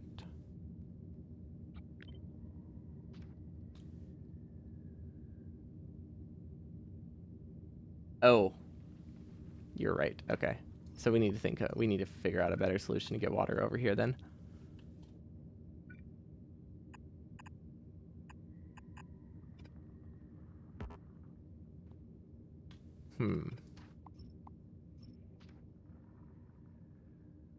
Can I use a tank in any way? Probably not. Another alternative is if we can connect it through here. So maybe we can do something with the science output.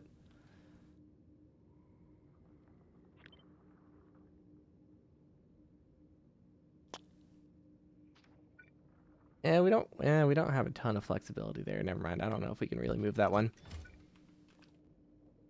Can I shift this over a tile? Not with the space I have. Can I connect water from the other side? Not in a way that's useful. Okay.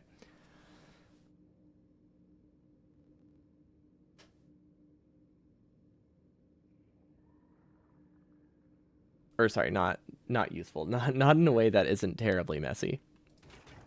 You can underground the right side of the crypto. I don't know what crypto is supposed to be here. Cryo? Which cryo? This one? Over here? Oh no, there's no way that's happening.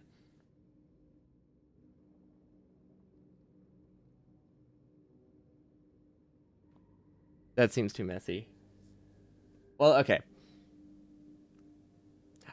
I guess what it really comes down to is, do I think undergrounding that and making this not tessellating,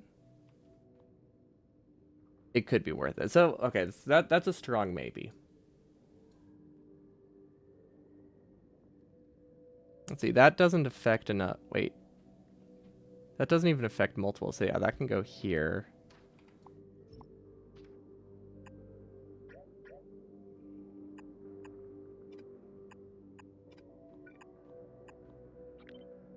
Okay, I think we can manage that actually. The problem is we have to cut and paste to do this, which is kind of ugly. But I think any solution we would have done here is too messy. So yeah, we'll go with we'll go with that one. I actually do like that. I thought it would be a lot harder to do, but it's like 3 clicks. It's 3 clicks to make this not tessellate. which is not a problem. There's also flexibility on where it can go, right? Yeah, the wire seems to reach basically anywhere, so it can go any legitimate place it can go here should be fine. The only problem is if it goes too low, we can't fit the correct amount of beacons.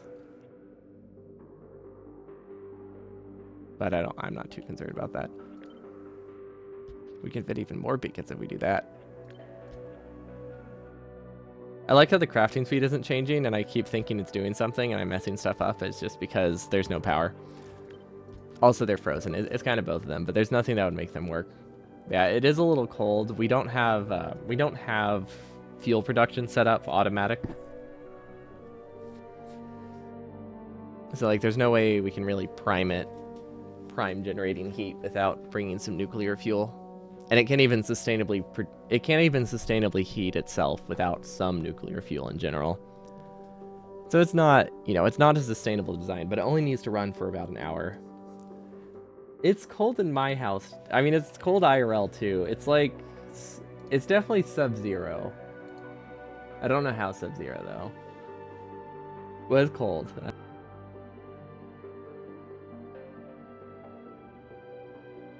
I'm cold enough most days of the week. I don't need to be more cold. especially not on the kilo. We can try to heat it up. There we go. Maybe if I heat this up, it'll heat my house up. I mean, to some degree, that is true. If I put nuclear fuels in this and my base activates, then I will. Yeah, if I put nuclear fuel in here and my base activates, then it will make my computer run a little bit harder, which will heat my house. It's perfect. Hi, Cole. I'm Tice. Okay, Dad.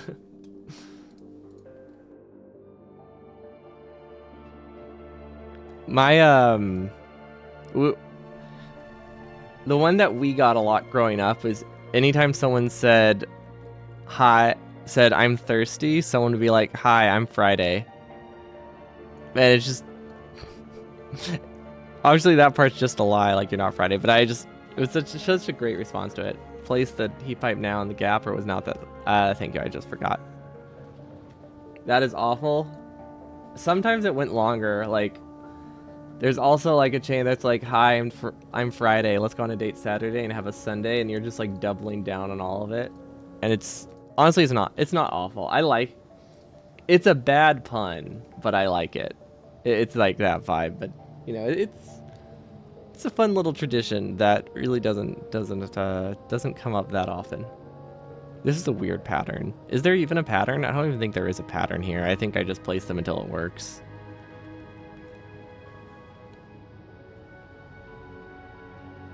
There's supposed to be a pattern.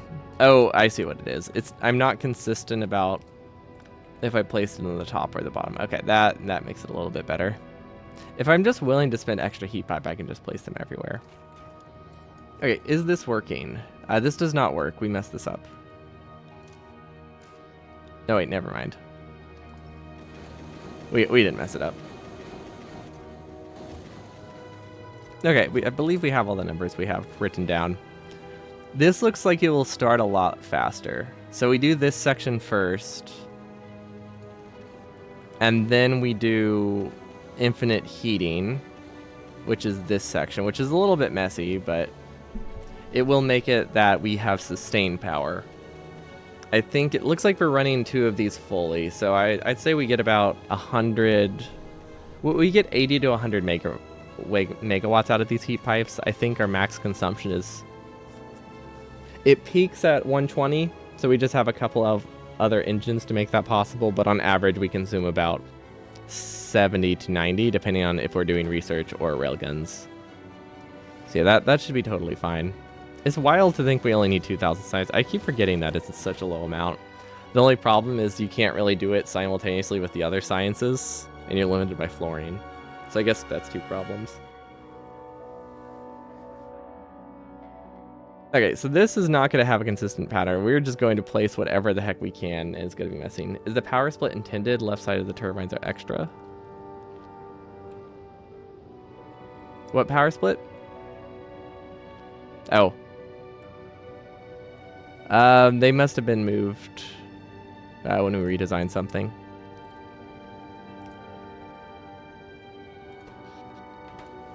Yeah, but no, it's not intended. Good catch. I mean, it would have been less likely to happen during the actual run, but definitely something we want to have in our not have in our plans if we can avoid it. Because power poles kind of just go wherever. I don't the goal for me is to place everything and then just build power poles wherever they seem like they'll fit. See, I don't know why they made fluorine so pathetic. Yeah, I don't get it either. Also being a flat number.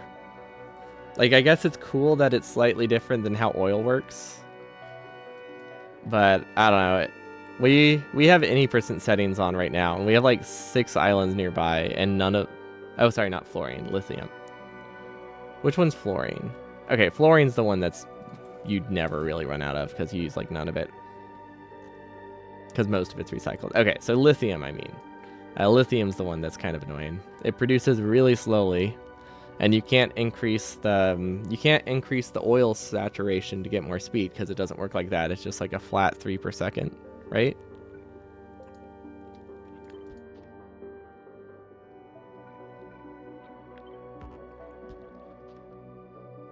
Or 1 point. Yeah, it's just a flat 1 per second with productivity bonuses. Wow, that takes forever to fill its internal buffer. Where's it even going? Wait, where is this internal buffer? What is it doing? Is it trying to fill an internal buffer, or is it just kind of getting rid of it? What is he up to?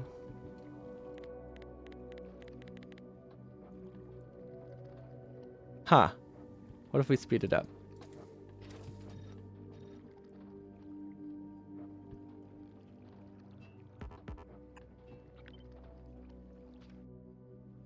Feel like feel like I'm missing something. Okay, that took forever. That was weird. I don't know why it just kept going. I was hoping it would just go forever and like break the animation if it wasn't connecting anything. But yeah, this should be easy to connect. This is easy enough to connect. We can save a lot of concrete. We don't really have to though. Yeah, fluorine's totally fine. This produces twice the fluorine we need. Actually, I think 3 times the fluorine we need for 2 science per second. And this doesn't even have modules in it. We can make it produce like 8 times as much pretty easily, maybe even 10. I wonder if I can set... You can't set these to activate, right? You need to set the insert to activate. Yeah, I can read the fuel and the temperature. It just isn't that helpful. Wait, if I read the temperature of all of them and send it to one signal, I'm assuming... Well, one, that is a waste of time, but also that it would add it together and be a much higher number. So, like, it would probably read the temperature as 4,000, right? Yep, yes it does. But there's no reason to ever do this, I don't think. Let's see, read fuel. I guess if you wanted to read the total fuel, but having them all sync together just makes sense, I think. Because if they're not all synced together, you don't get the bonuses.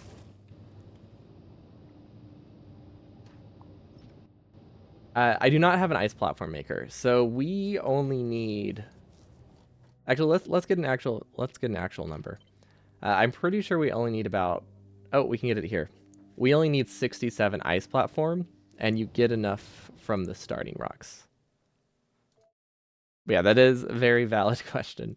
But yeah, we don't produce ice platform because we have a large enough starting island on this seed that we can fit everything within it. I think we also have like 200 left, so I have a lot of flexibility with the design.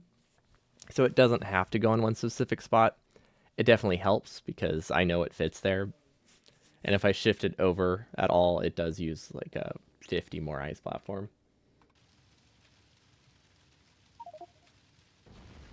Yeah, so this is an any percent run. So any percent allows you to choose any map settings, any seed you want. You can't like take breaks and do like segmented. That's not a category or anything, but you can run the same seed over and over again until you get a good time. Let's see, cheat a kilo. That should tell me more there. Okay, let's get the number. Yeah. Okay. So yeah, we have. Well, I shouldn't count. I shouldn't count these ones because those would require more platform to get to. So we'll subtract 15. So it looks like we get about 250. Well, once we subtract the excess that we can't get without spinning ice platform, we get about 250 from clearing this island. I don't know if there's any RNG there. There's probably some. I doubt there's enough. Let's see, it says expected. But I would guess this has variation. Yeah, okay, so there is some variation. I would have to get incredibly unlucky to not at least get 100 out of this. It's fine, you saw Nephrim's waiting for Copper. Oh, a couple minutes in his run? Oh, for his, like... Oh, for his ice platforms?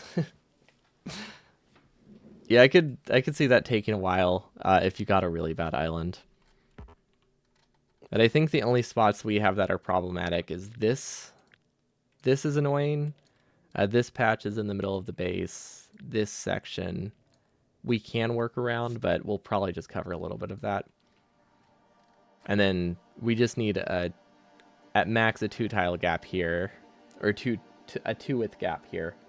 If we're being very careful, we can reduce the cost by like 40%, I think. We can reduce the ice platform and concrete cost by 40%. Because for some reason you can do an underwater pipe under the ocean, but you can't do it in space. You can't do it underground in space and just have it hanging in the air, which I feel like would be way easier to do than making it support water pressure. I don't know. Maybe not. I guess the pressure difference in space also matters. But I really wish you could do under pipes in space, because I think it would be really cool to see a pipe just hanging in the gap of your spaceship. But I guess their goal is kind of not to have gaps in the spaceship. Yeah, it looks like we won't need a ton of ice platform. I have not decided yet how I want to do concrete. Concrete, we have a couple options. We can send bricks and we can make concrete, or we can just launch... I forgot to get the value. Wait, no, I need it on this one. If it's under 1,000 concrete, I think we just ship the concrete. I don't think launching concrete in space is worth it. Because the thing is, we can ship up bricks and we can ship up water and then make concrete that way. Because we don't have a high enough asteroid density.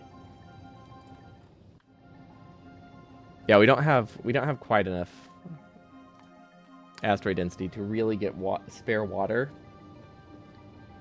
for our concrete production. So we're just currently planning to ship up full stacks of concrete, which is incredibly inefficient. We'll spend a total of 50 launches during the run just shipping up concrete, and I've just kind of accepted it. See, at least with Rena, you can throw stuff across the gaps. Ooh, that is a very, very good point.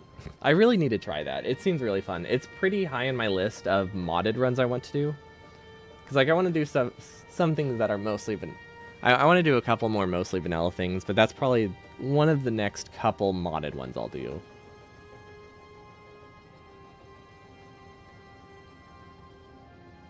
Hypercube, I think, could be fun, but there's some that I kind of want to wait until they update to either 2.0 or maybe even Space Age. Dude, actually, wait. Hypercube Space Age would be awful. Or Ultracube or Supercube. I don't remember which it is. I think I say a different name every time. You can ship concrete from Agora with all the easy rocket components there. The issue is that the rocket that goes here will never pass by Fulgora, right? Oh, wait, can it? Wait. How does the space map connect? Ultracube? It's Cubed Ultra. Okay. Oh, hold on. I'm getting a call. BRB.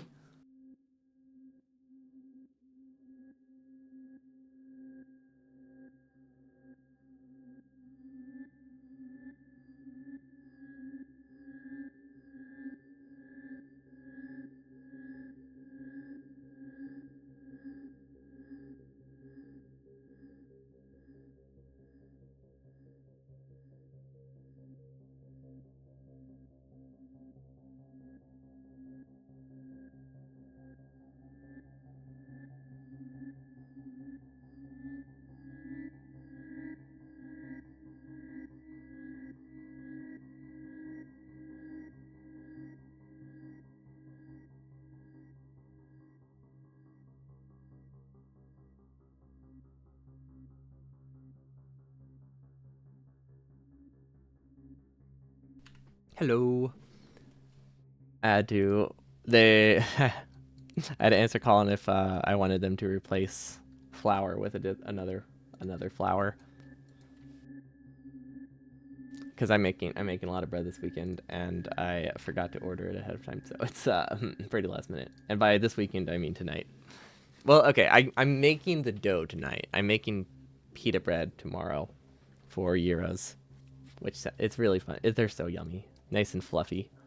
Anyway, what was I looking at? Oh yeah, the connection. So we could ship Fulgora because the thing is, there's no real difference of us going novice Fulgora a kilo or novice Gleba a kilo, especially since we'll probably have plenty of time to have the ship just go over Fulgora.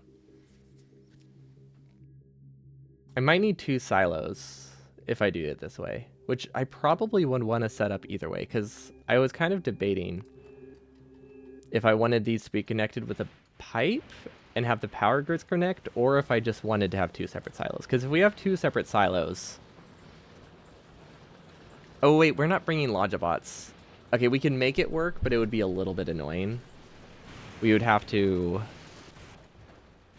Actually, can you do automatic requests with an inserter? Is that a thing? I don't know if that's a thing. Add space platform above Fulgora. We'll just force create it. We're going to request science. I don't know if inserters can help do an auto request.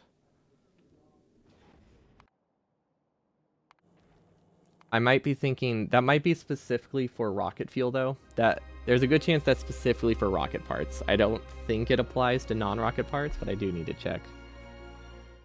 So if we go to Fulgora, we make this automatic requests, and then we go up to Delta Osiris, and we make 2,000, and we're just gonna accept that this might get destroyed, but that's okay because it just needs to last long enough for us to test this.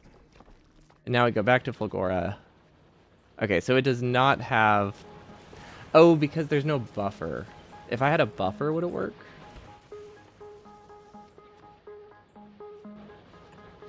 Yeah, because the issue is it doesn't think I have enough science in the system. So what if I do... If I do this, 1, 2, 3, 4, 5. Okay, so that just doesn't work. You can't do that. Okay, so yeah, we don't have a good way to get concrete from Fulgora because we don't actually plan to have Logibots down here, which... Okay, we need to have at least 1 Logibot.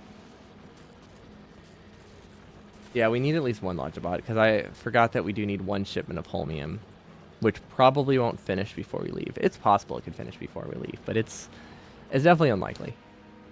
I really like my Fulgora base, by the way. It's not the best. Like, it doesn't run that efficiently, but I like it. I mean, it's fairly compact, and it's not terrible. It's definitely not, like, bad. Especially considering I don't have Logibots, but, you know, it definitely has a lot that could be improved as well. But that looks pretty good.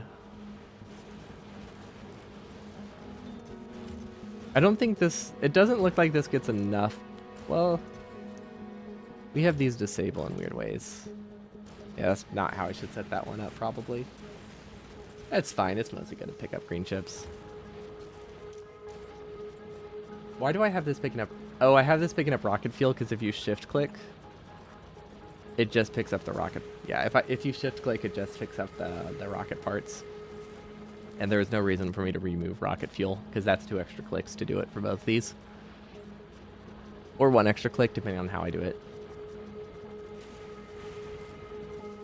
But either way, it's not a ton of click save, but it's also not... There's no benefit either, other than maybe making it a little bit cleaner when I hover over it.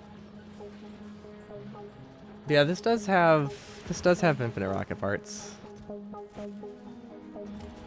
Yo, what's up, Cruz? Thanks so much for the resub. Welcome, welcome. I am very much hoping that we can get this running actually next weekend and not put it off again. It was supposed to be the start of January, but I definitely had a lot of things going on that made it that I could not make that goal. But after this weekend, my schedule gets a lot more consistent, I think. I'm pretty sure things will be back to normal. I will be out for a couple days. I think I can do one stream this weekend. But I'm not sure. Oh, getting another call. Hold on.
I was still muted. Okay.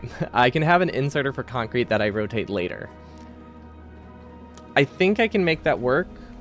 The only issue is I need to add a gap. So if we can fit a gap here, it shouldn't be a problem. Because basically, the only buffer we have for science is inside the rocket. And I've made the assumption that my research, my production is so low that that shouldn't be a problem. But honestly, we should have a buffer either way. We really should. There's no reason for us not to. It's 2 tiles farther down. This can go here. I think we have to do that, which isn't. That's not an issue. This does not increase the size of our build significantly. And now we have a buffer chest. Okay. Yeah. Now we can do the concrete thing. Although I do have to check something. I don't remember. Can you empty a silo with another inserter?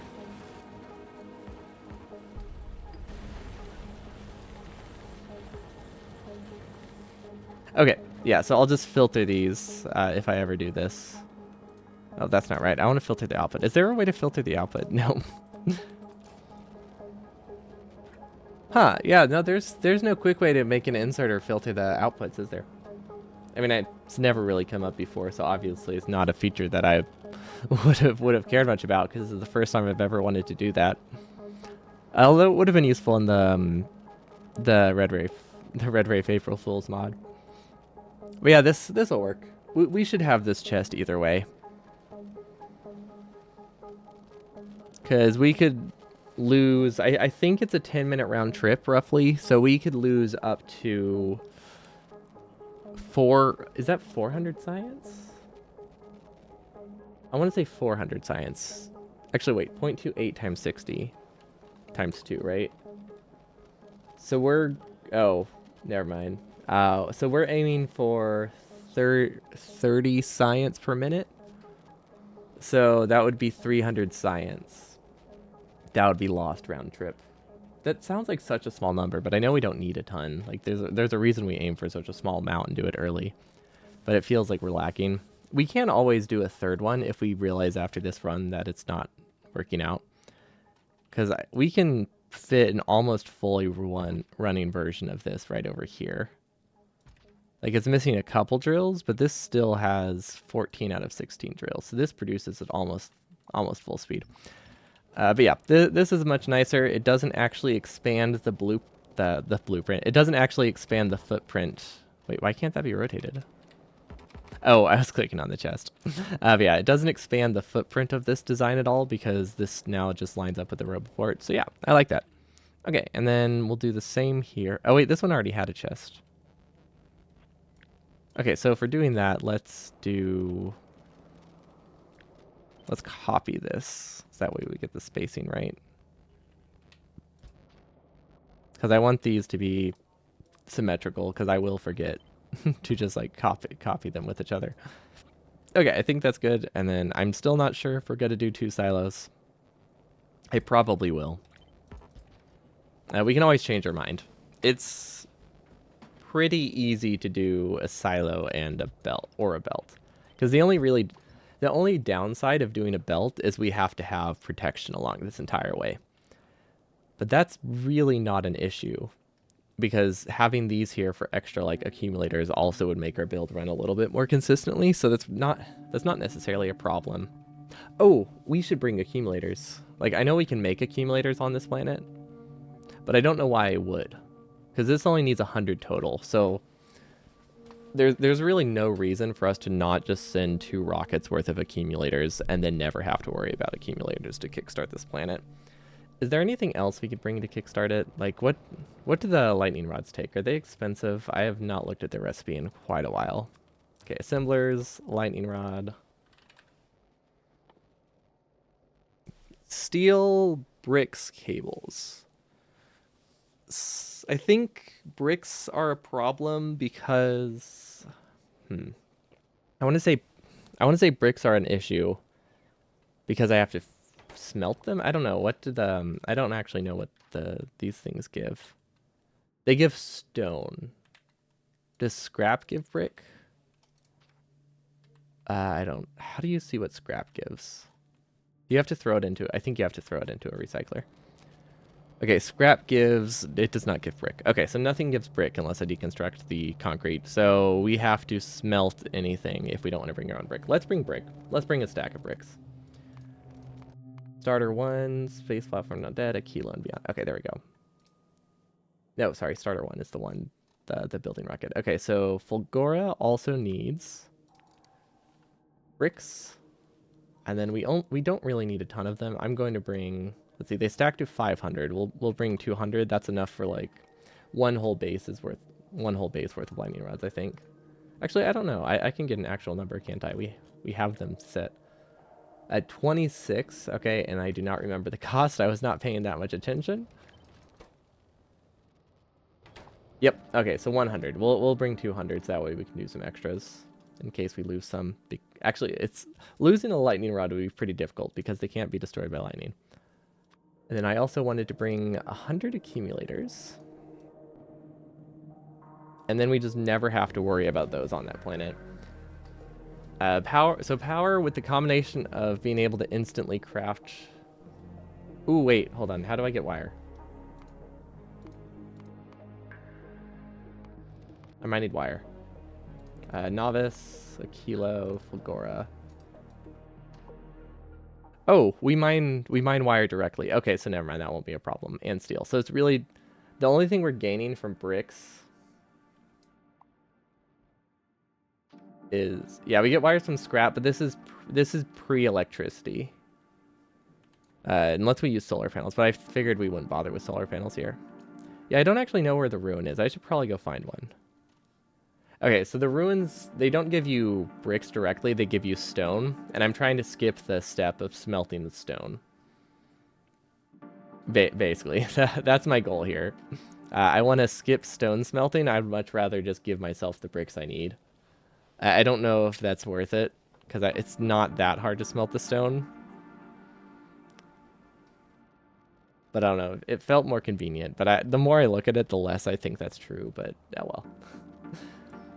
But yeah, it looks like we get wire directly from the ruins, then we get even more from the scrap. And I guess you can hand scrap, right? Isn't that a thing? You just have to find a ruin first. Like, you have to find the vaults ruin first, and then I think that's what unlocks the recipe to scrap. I guess I won't really be placing anything before I get a vault ruin anyway. Oh yeah, we need to load the seed. I don't actually know where the vault ruin is on the way here. I know we spawn here. And we walk quite a ways away. I think I might bring a car. We'll time it. Actually, yeah, let's time it. We'll load a new save, and we'll see how long it takes to run here. Because if it's like 5 minutes of walking, we'll obviously bring a car. If it's like 1 minute of walking, I'm not gonna worry about automating a car. I guess I don't need to automate it. I just need to bring one. Is a car something I can make entirely in space? See, it's steel, iron, and iron, right? Steel, steel, iron, and more iron. I mean, because it's gears and pipes. What else is in it? It's just engines and steel, right? Or is it engines and iron? Might be even cheaper than I'm thinking. I really wish I knew recipes. Some recipes I just don't remember. Yes, you can make a car in space. Yeah, it shouldn't be too bad. I guess the better question is, can I make it in space without copper? Because I know I have iron. I don't have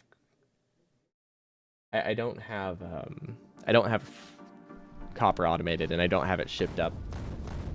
Yeah, there probably isn't a restriction. I will definitely double check that. If I go to,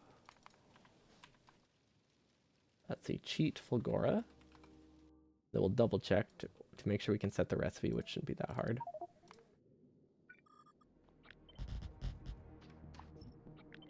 Sometimes I don't like editor mode. I think I've heard like why it's that way. It feels a little jank to me sometimes. Okay, editor, David Martins. That's not so far. Okay, it doesn't scream at me. So yeah, we should be able to make a car in space, and we make it, and it looks like we can make a car without copper. Awesome. Maybe I think I always confuse it with the tank recipe. Yeah, this is our starting island. We are currently 30 seconds in. There is a vault ruin right here. So if we grab this vault, well, actually, let's explore first. Because if there's a vault ruin on the way that we don't have to walk out of the way for, that's obviously better. Because our island is...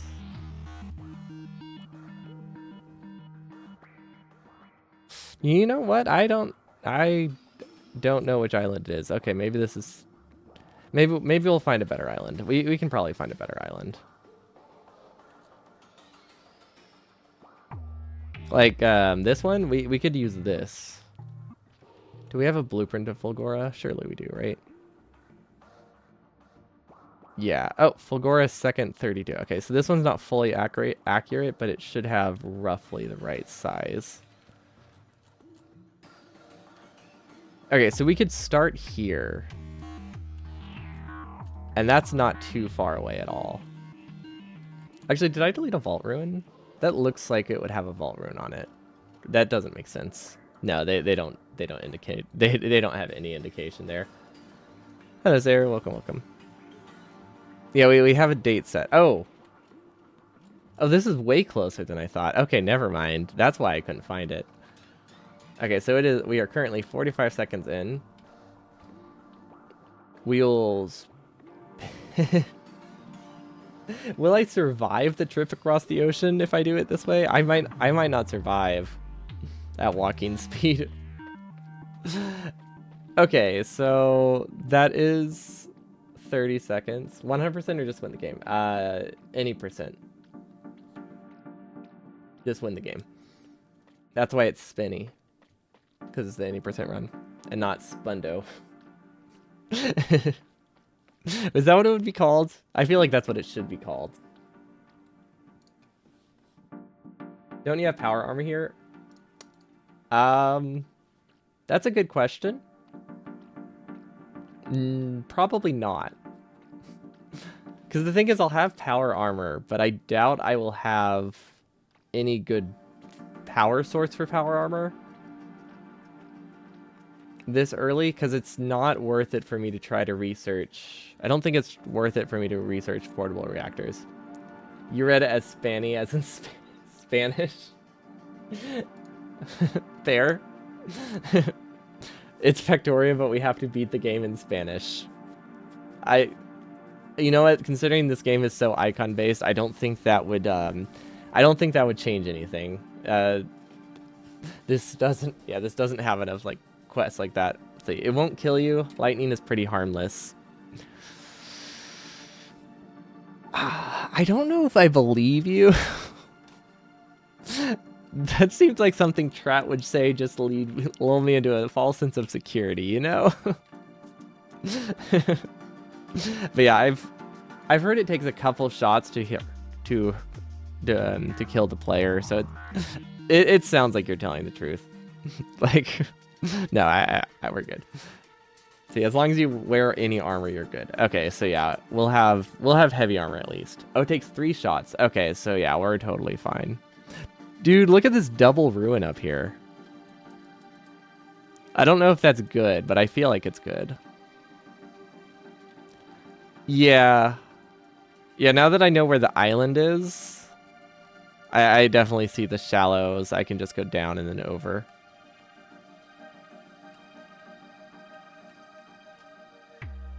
Can I fit my whole base on that? If I can fit my whole base on the Vault Island. There's no reason for me not to do this.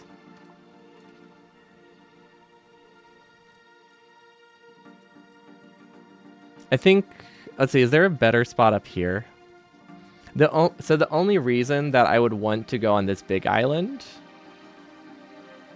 is because I would save a silo. If I don't think saving the silo helps me much, which I don't think it will, going here and then here would probably be better. Okay, so if that's the case, that means we can get everything we need started up. I don't think running on shallow water will help us here, because that's like crippling the distance. So this is like a 15-second walk. Yeah, okay. So that one doesn't benefit to optimize it. But yeah, 15 seconds, we go to our vault ruins. We should have plenty of stuff to start the base.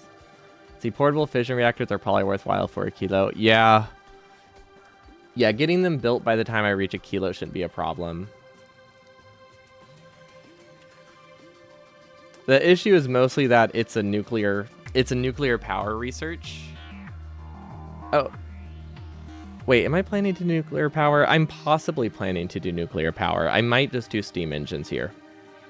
Sorry, not nuclear power. I'm thinking of doing this with nuclear turbines. Wait, are there 2 ways to get a heat exchanger? No, this is too late, though. I was going to say, can we just use this research instead? But yeah, it's I don't know when we're going to be researching nuclear power. We'll get the Kovarex started probably before nuclear. Wait, can you do that? Yeah, we can get. So we want to get Kovarex. Wait, Kovarex is the wrong one. We want to get centrifuges running, but I don't necessarily need nuclear power for like 4 hours after that. Yeah, you need 4 uranium cells. Yeah, that's true. It's not so much the cost of the reactor that I'm worried about. It's the fact that I have to research nuclear power to do it. So it's an extra 1,000 blue science when I would much rather be... At the time, I plan to be researching like the ammo and damage speed upgrades as far as they can go so I can make it to the planet safer. But if it simplifies the start on this planet a lot, it could be worth delaying it like 2 minutes. So it could very well be worth just grabbing. And then power armor is also blue research, right? Power Armor Mark II, a bit pricey. But Power Armor Mark 1 is dirt cheap. So yeah, we could probably get nuclear cells. But if you research it when I'm on Gleba, this planet is before Gleba. This is the first planet. If we research it while we're on Gleba, it's a bit late. We'll have it in time for the Demolisher fight, at least. But we wouldn't have it here. Yeah, the only problem is that this is our first planet. Yeah, this is what we get. So that's enough for a bunch of lightning rods. Yeah, that complicated. Yeah, same for like getting the heat towers. We don't actually have to research them if we go to Gleba first, which means we could use heat towers here, which would allow us to get about 20% more science, 20 to 30% more science, I think, with the same amount of holmium. Actually, I haven't done the math. It basically lets us put prods in like, I think 3 extra steps. So it's probably about 50% more science from the same amount of drills. But without heat towers, we just don't have enough energy. But yeah, this fits very nicely here. Plenty of wiggle room. Because the accumulators can go wherever. They don't have to go in a specific spot. The density here should be very good.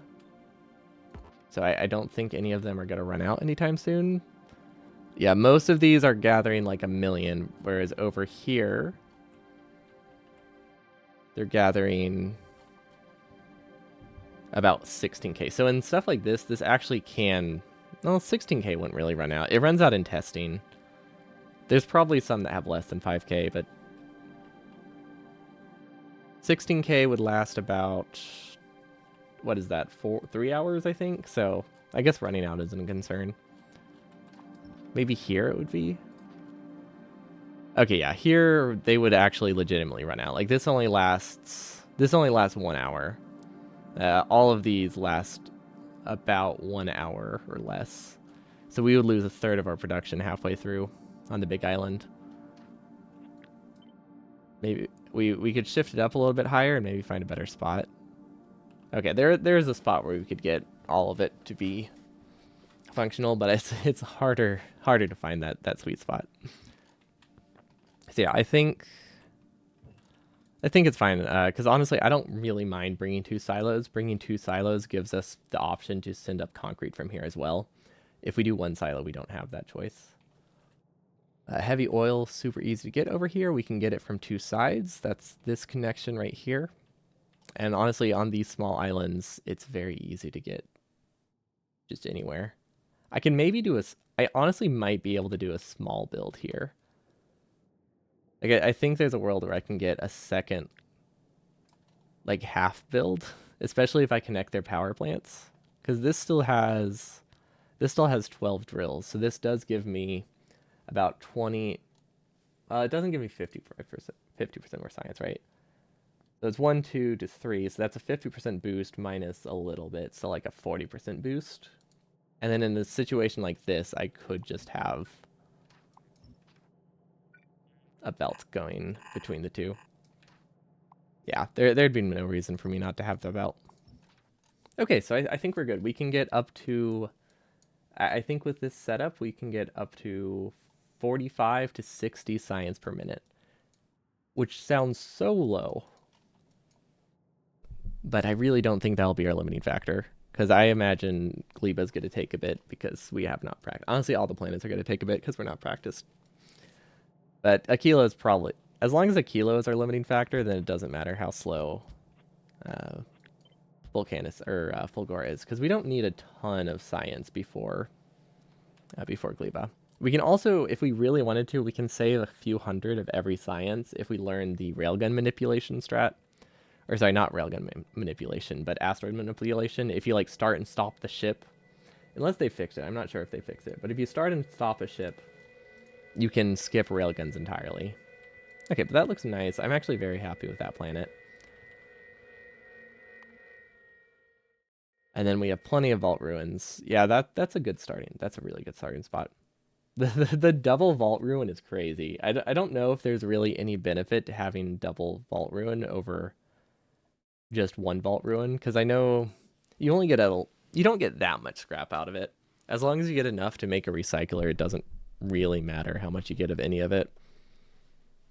But having 2 of them that are literally adjacent to each other, like they're almost overlapping, is really nice. I feel like that feels lucky to me. I don't know if it is, but it feels like it. Honestly, this seed in general, considering we chose it arbitrarily by just me scrolling through the list, putting in a bunch of different numbers of seeds that were decent for the original any percent runs in 1.1, I'd say it went pretty good. Okay, so we're going to actually move these. We're going to do 1 here. We're going to do 1 here. And then we're going to do 1 partial one here. Just so I know that I am thinking about it. I don't know how we're going to make this work in terms of... in terms of anything, I just don't know how this would work, but... We could maybe fit it there. I don't think we will. It's kind of tricky to do. We probably won't do that one, but it's an option. If I'm really desperate, I can just go over to this island too, and we can fit a bunch cleanly on here. But at some point we'll run out of parts, so we only are bringing enough for 2, so we can't really plan to do more than that. We could do 2.5, I think. We could transition to 2.5. Yeah, I'm just gonna delete this. That's too complicated. We don't get enough signs out of it. Not worth it. We'll leave this up just so it's an option. And now we need to test how long the drive takes with the car. Because I think it was, let's see, it was 15 seconds, which means without a car, or if both directions, it would be about a minute, I believe. Hello, Mr. Mesley. Welcome, welcome. Yeah, I updated my command. It used to be SA any instead of SP any for space age, but Spenny is way easier to say than Sani, and also easier to type. Double A, it's two A's in a row is a very annoying letter to type on a keyboard. I just feel like my pinkies struggle to do 2 characters in a row compared to like other keys. Okay, so we are on the correct seed. Have we cheated yet? No, we have not. Cheat, Fulgora. Well, we didn't spell Fulgora right, but it didn't matter. Okay. Spanny. Yeah, but that's double N's. Why would I That sounds, I don't know, that sounds like a tool. Like something you would call like a, what is it? Some kind of wrench. Do people call those spannies? The spanner wrenches? Okay, so yeah, like 15-second walk here and then back. The only scrap we get here is pretty much from the ruin, though. I don't know if that's enough scrap. It might be enough. What do we need to get a recycler? That's the real question. Recyclers need 6 processing units, which I think are like a 1 in... I want to say they're a 1 in 40? Should be fine. Okay, so there and back, we'll say that's about 40 seconds. Then this trip down here, let's see. See, there's a seed where there's no cliffs on Fulgora. First, Fulgora lets you remove cliffs. It's one of the map generation settings. So since we're allowed any map gen settings, we can remove stuff like cliffs on any planet that it's possible on. You can't remove them from Volcanus. You can't fully remove lava. This isn't right. Is it more to the east? Oh, right. Yeah, okay. No, this is good. But yeah, that's all there is there. There's a separate setting for you to disable cliffs on them. The seed had a ton. That's kind of why the edges look so bad. Because I'm pretty sure there was probably supposed to be a cliff here.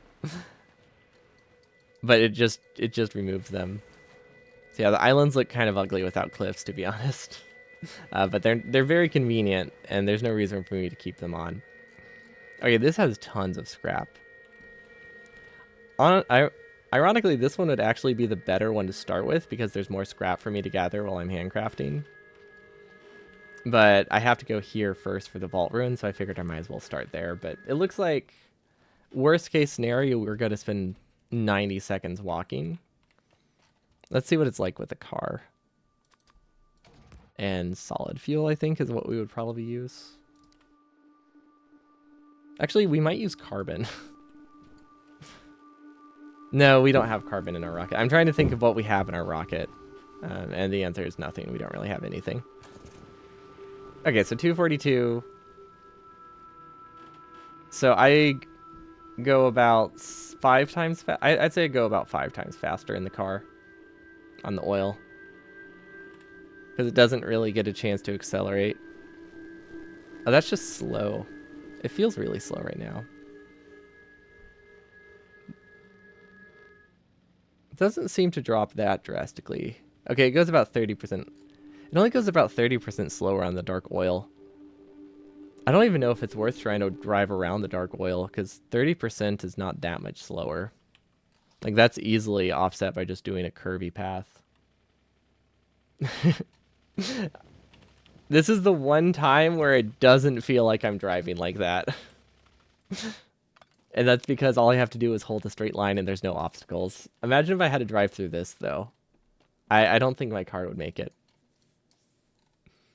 Okay, but yeah, it looks like it would take us about a minute and a half to walk between the two islands and back on foot, and it takes about like 40 seconds to do it on a car. I imagine if I bring a rocket fuel, it goes a lot better. Let's try that. That probably would be worth it, because I might have rocket fuel. There's a good chance I'll just have rocket fuel.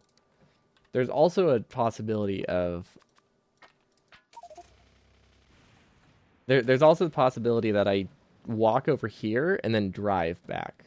Because you don't necessarily need the car for this trip, because this is just a 15-second walk.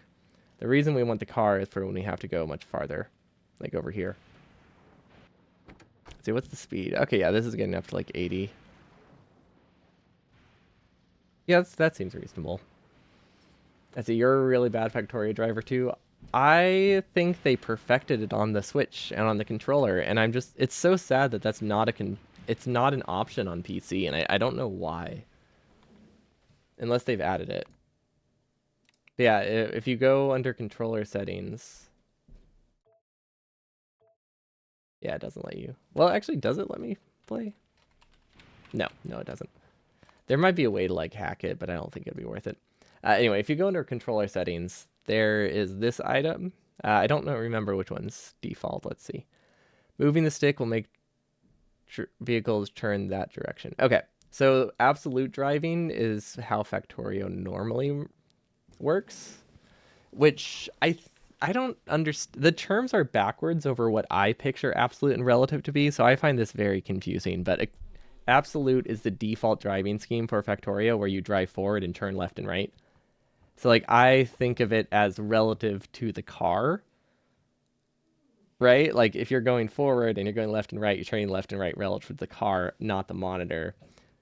Where absolute to me would be an absolute direction, like you're going east, north, south, or west. I don't know if that's just me, but that's how I would interpret them. I've definitely talked about the car. I don't think I've talked about the terms before. Maybe I have, because initially I think the first time I played it, they didn't have options, so they didn't even like have the words. They added this about a month later when people weren't happy with the new driving scheme, so they gave an option to revert it, which is fair. Because everybody has a personal preference. For me, it depends on the game. In Factorio, I really like the relative one, which makes it that if you hold W, you go to the top of the screen, S goes down to the bottom, A goes to the left of the screen, D goes to the right of the screen. And I really like that scheme. It makes it that you can't make fine turns, but it means if you want to drive in a straight line along a road, it's so much easier than this one.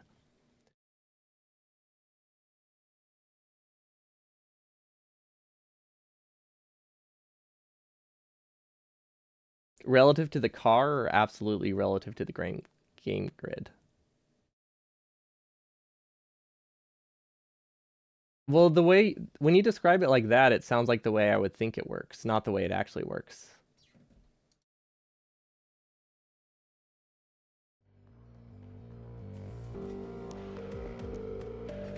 I mean, obviously, like you can probably interpret it both ways depending on what your reference point. But when relative to the car sounds like you go left and right, you don't go east and west. But either way, but I see both sides. I definitely lean towards the backwards side of things though. But moral of the story is you can't use this one on controller for some reason. It would be really cool because I like it. It makes it so easy to just go along a road. Guess need to plug in a controller to drive next time. Just keep a controller ready just to drive long distances. But yeah, it is. I will say it's a lot less. You have a lot less control with that scheme. That's for sure. Like you can't go at like a 15-degree angle. So for some things it is just worse. But if you're wanting to make a highway, oh, it's so much better to just be able to go just east perfectly without any fluctuation. Because I feel like it's very easy to go slightly off of a straight line with these. Yeah, like neither of these are going in a straight line. I mean, you have the option of rotating the car. Wait, you can't rotate the car? I thought you could rotate cars. I guess you can only rotate them when they're not placed. But yeah, you could always do this. Just replace it. Or make like a monorail with your cars. Ooh, or even better, you could make a train. So yeah, I guess that's really just to feel like you're on a highway. It wouldn't actually have any practical benefit. But I think, honestly, I'm pretty happy with my planet so far.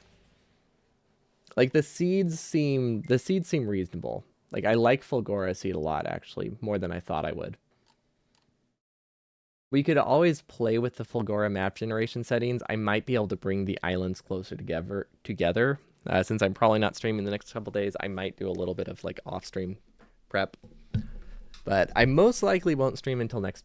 I think this could be my last stream until next Friday. We'll do a couple more any percent stuff the Friday and Saturday, just to prepare for the run on Sunday, just to make sure everything's like good. Like I want to actually practice. But if I feel practiced enough on Friday, I'll just do a meme run Friday. Because my brother's in town, I know I won't be free most afternoons when I normally stream. And Tuesday I have an appointment, so I definitely can't do Tuesday. I most likely can't stream Saturday, Sunday, or Monday. So plan for plan for a week off basically.